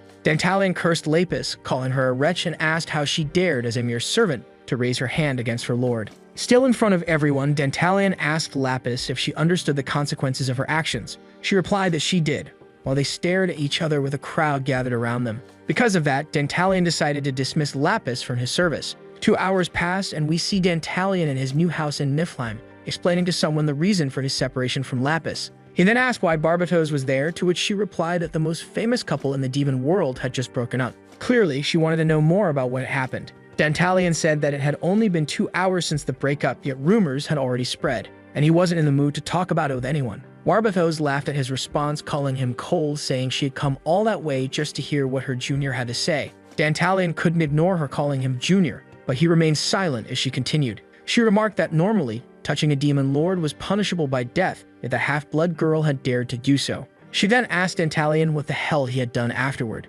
Dantalion told her to stop meddling in his life and suggested she leave. Barbatos insisted that he shouldn't take things so seriously, saying she liked him and, as a senior, had a duty to look after her juniors. She told him not to dwell on it too much, saying there were plenty of other women out there. She added that everyone would soon forget the fact that he had been with a half-blood, calling him inexperienced. Barbatos, who had lived for over 500 years, claimed she knew more about love than anyone else. She suggested that if Dantalion followed her advice, even the nobles would respect him without him having to lift a finger. Seeing he was intrigued, Barbatos urged him to listen to the advice of his senior. Curious, she then asked what happened. Dantalion decided to explain that about a month ago, an older woman visited them. Barbatos became curious about this older woman, and Dantalion continued, explaining that the woman claimed to be Lapis' mother. As far as he knew, Lapis had been an orphan since birth, and he asked the woman why she had abandoned Lapis and fled. With tears in her eyes, the woman explained that she had been expelled from the village right after giving birth to Lapis. She confessed that not a day had passed since then without thinking about her daughter, and that she had been searching for her ever since. Wiping away her tears, the woman spoke about how she had heard rumors of Lapis, but she was interrupted by Dantalion, who took her to see her daughter. The woman thanked the merciful demon lord, feeling truly honored. At that moment, Lapis suddenly entered the room, informing them of a letter that had just arrived, which she wanted to deliver to Dantalion. Seizing the moment, Dantalion asked if she knew the woman standing beside him. Lapis stared at the woman in complete silence, while Dantalion mentioned that he too was surprised by her sudden appearance. Feeling a bit awkward, the woman tried to say her daughter's name, but Lapis stared at her with a cold expression, clenching her fists as if she were angry. Dantalion noticed this tension and decided to ask again, with a more serious tone, if the woman was truly Lapis' mother. He warned that lying in front of a demon lord meant instant death, and she needed to be sure that Lapis was really her daughter. The woman panicked, reaffirming that she was indeed Lapis' mother. Dantalion then asked why she had only come looking for her daughter now. She said she had always wanted to find Lapis, but had been fighting to survive every day. Dantalion, hearing this, asked if she had been too busy to look for Lapis before. She replied that her daughter had only been a child, and that some misunderstandings might have occurred, but things would be different now. She affirmed that from now on, she would talk properly with Lapis, and that instead of dwelling on the past, they should look toward the future together. This caused Dantalion to land a solid punch on her face, smashing it in. Blood splattered from the blow, and Dantalion, furious, glared at the woman, telling her she had no right to resolve the past on her own. He asked if she didn't care about what Lapis had been through all this time before delivering another hook to her face. But now that her daughter had become someone important, she decided to show up and enjoy the comfortable life finally. He then stomped on the elderly woman's head, who was too weak to fight back, pressing her into the ground as she screamed in pain. He declared that Lapis was the woman he loved, and he would never allow anyone to hurt her again, no matter who they were. Lapis interrupted his speech, asking His Highness to stop what he was doing, but he refused, continuing to say that he could tell just by looking at the old woman's face that she resented Lapis, and that now she wanted to play the role of a mother, but in truth, she was planning to leech off Lapis' life. The woman screamed in agony, terrified for her life, as she watched Dantalion hold a sword, ready to strike her down right there. But her daughter interrupted, stepping between them and stopping Dantalion from going through with it. He asked Lapis why she was stopping him, as she felt the same way, with the person who had ruined her life still alive and indifferent to everything. Lapis responded that it wasn't necessary for His Highness to dirty his hands over something like this, so Dantalion ordered her to hire mercenaries immediately, which seemed to irritate Lapis, who interrupted him. She told him he didn't know anything about her, while her affinity with him plummeted. Seeing the situation, he asked Lapis why she was so angry with him, saying that everything he had done was for her own good. But Lapis, without answering him, turned her back and walked away after her mother. Barbatos, having just heard the whole story, listened as Dantalion asked where he had gone wrong in the situation, leaving her intrigued. She asked him if he was out of his mind, unable to see what he had done. He replied that the person who had ruined Lapis' life was right in front of him, thinking he was being perfectly reasonable. Barbatos, hearing this, realized that her hopes of him being a promising newcomer had vanished, as Dantalion was clearly a complete psychopath. This prompted Dantalion to ask, without caring, if she wasn't supposed to be the one who could solve anything related to love. With a more irritated tone, she told Dantalion to listen to her, pointing out that he had just tried to kill Lapis' biological mother right in front of her. He countered her argument, saying that if someone was trash who deserved to die, then someone should clearly kill them. Hearing this, Barbatos remarked that she felt sorry for the half-blood, and that if she had been in that situation, she would have cut Dantalion's balls off on the spot. Dantalion asked which side she was really on, but Barbatos tried to ignore it and instead asked what had happened afterward. He didn't immediately understand what she meant, and Barbatos clarified that the event had happened a month ago, asking what had transpired since then. Upon hearing this, Dantalion glanced at Barbatos' legs, which she noticed, asking where he was looking. She remarked that wasn't free and that he'd have to pay for it. Changing the subject, Dantalion informed her that he was too tired at the moment. If she wanted him to talk more, she'd have to give him a good reason. Having just ended his relationship a few hours ago, he wasn't in the mood to chat. Barbatos, still intrigued by the story, said it was fine if he just kept looking, while asking him to continue talking. He resumed by explaining that before all of that, when Lapis handed him a letter, he extended his hand and gave it to Barbatos. In the letter, it was written that he was a target, and in 10 days, 2,000 soldiers would attack his castle. Barbatos, hearing about the threat letter Dantalion received, seemed even more interested in the matter. He explained to her that in reality, the letter seemed more like a warning than a threat. She didn't quite understand and asked the boy what the difference was between a threat and a warning, sipping her wine with a smile. Dantalian asked her to take a closer look. Though it was a text of only 2 sentences, there were several hidden clues within it. Barbatos, curious, poured herself more alcohol and asked about those clues. Dantalian then explained that the first sentence said, "You are a target," and that it could also be interpreted as, "I am not your enemy." The wording was too gentle for it to be just a threat, implying something more was hidden. He began trying to understand who had sent the letter and what their intentions were. Barbatos, hearing this, commented that it was an interesting interpretation, asking for more details. He explained that the writer was likely someone from a high social class, a person who had received a good education. The slant of the writing in the letter also suggested that the person was left-handed or ambidextrous, which impressed Barbatos as she listened intently. Dantalian remarked that handwriting is a reflection of a person's life, deducing that the individual who sent the letter was someone of high rank and good standing. Barbatos, hearing this, asked him to show her the letter again. She took the letter in her hands and began analyzing it. She couldn't understand how he had figured all of that out just by looking. Dantalian responded, asking if she didn't have eyes in her head, telling her to focus on the numbers written in the letter. Between the first 2 and the 0, there was a comma, something most people didn't bother with when writing. But this particular person had this habit, which could be used to deduce that they worked with money or dealt with large numbers. Probably someone accustomed to working with financial documents and accounting records. With the possibility of them being a chamberlain of some noble, this made Barbatos realize that Dantalian was indeed quite clever. Dantalian, hearing her compliment, said it was still too early to be impressed, as there were 5 more secrets hidden in the letter. But for now, that was all he'd reveal, as it wouldn't be fun to disclose all the secrets at once. Barbatos, frustrated, told him to stop teasing her like that, calling him a pervert. Changing the subject, she commented that in any case, the person was possibly a merchant, to which he replied that it seemed likely. With that, she decided to help him solve the mystery, informing him that she would find the person who had written the letter. Dantalian asked if that was even possible. Barbatos, emanating a sinister aura, asked him who he thought she was while biting her finger to cast a blood magic spell. Touching the letter with her bleeding finger, she used a spell called Thanatos Repentance. As a demon lord, she commanded the letter to fly directly to its writer. The letter was then consumed by blue flames, and from its ashes a squeaking bat appeared. Barbatos grabbed the creature by the head with her right hand, explaining that the bat would fly to whoever had written the letter, and once it reached the person, she would know who they were, piquing Dantalian's interest. The girl opened the window and released the bat, saying that Dantalian now owed her a favor. Dantalian, watching the scene, commented that he understood how amazing she was, but he also questioned how long it would take for this to happen. He said that since she was the great Barbatos, surely the person would be found quickly. This irritated Barbatos a little, as she explained that if the person were nearby, it could act immediately. She told him to be grateful if they ever discovered who the writer was. She challenged Dantalian, stating that her back was an absolute power, unlike his deduction, and they would see if his guess was correct. Barbatos continued, asking again about the merchant, recalling what they had been discussing before the letter.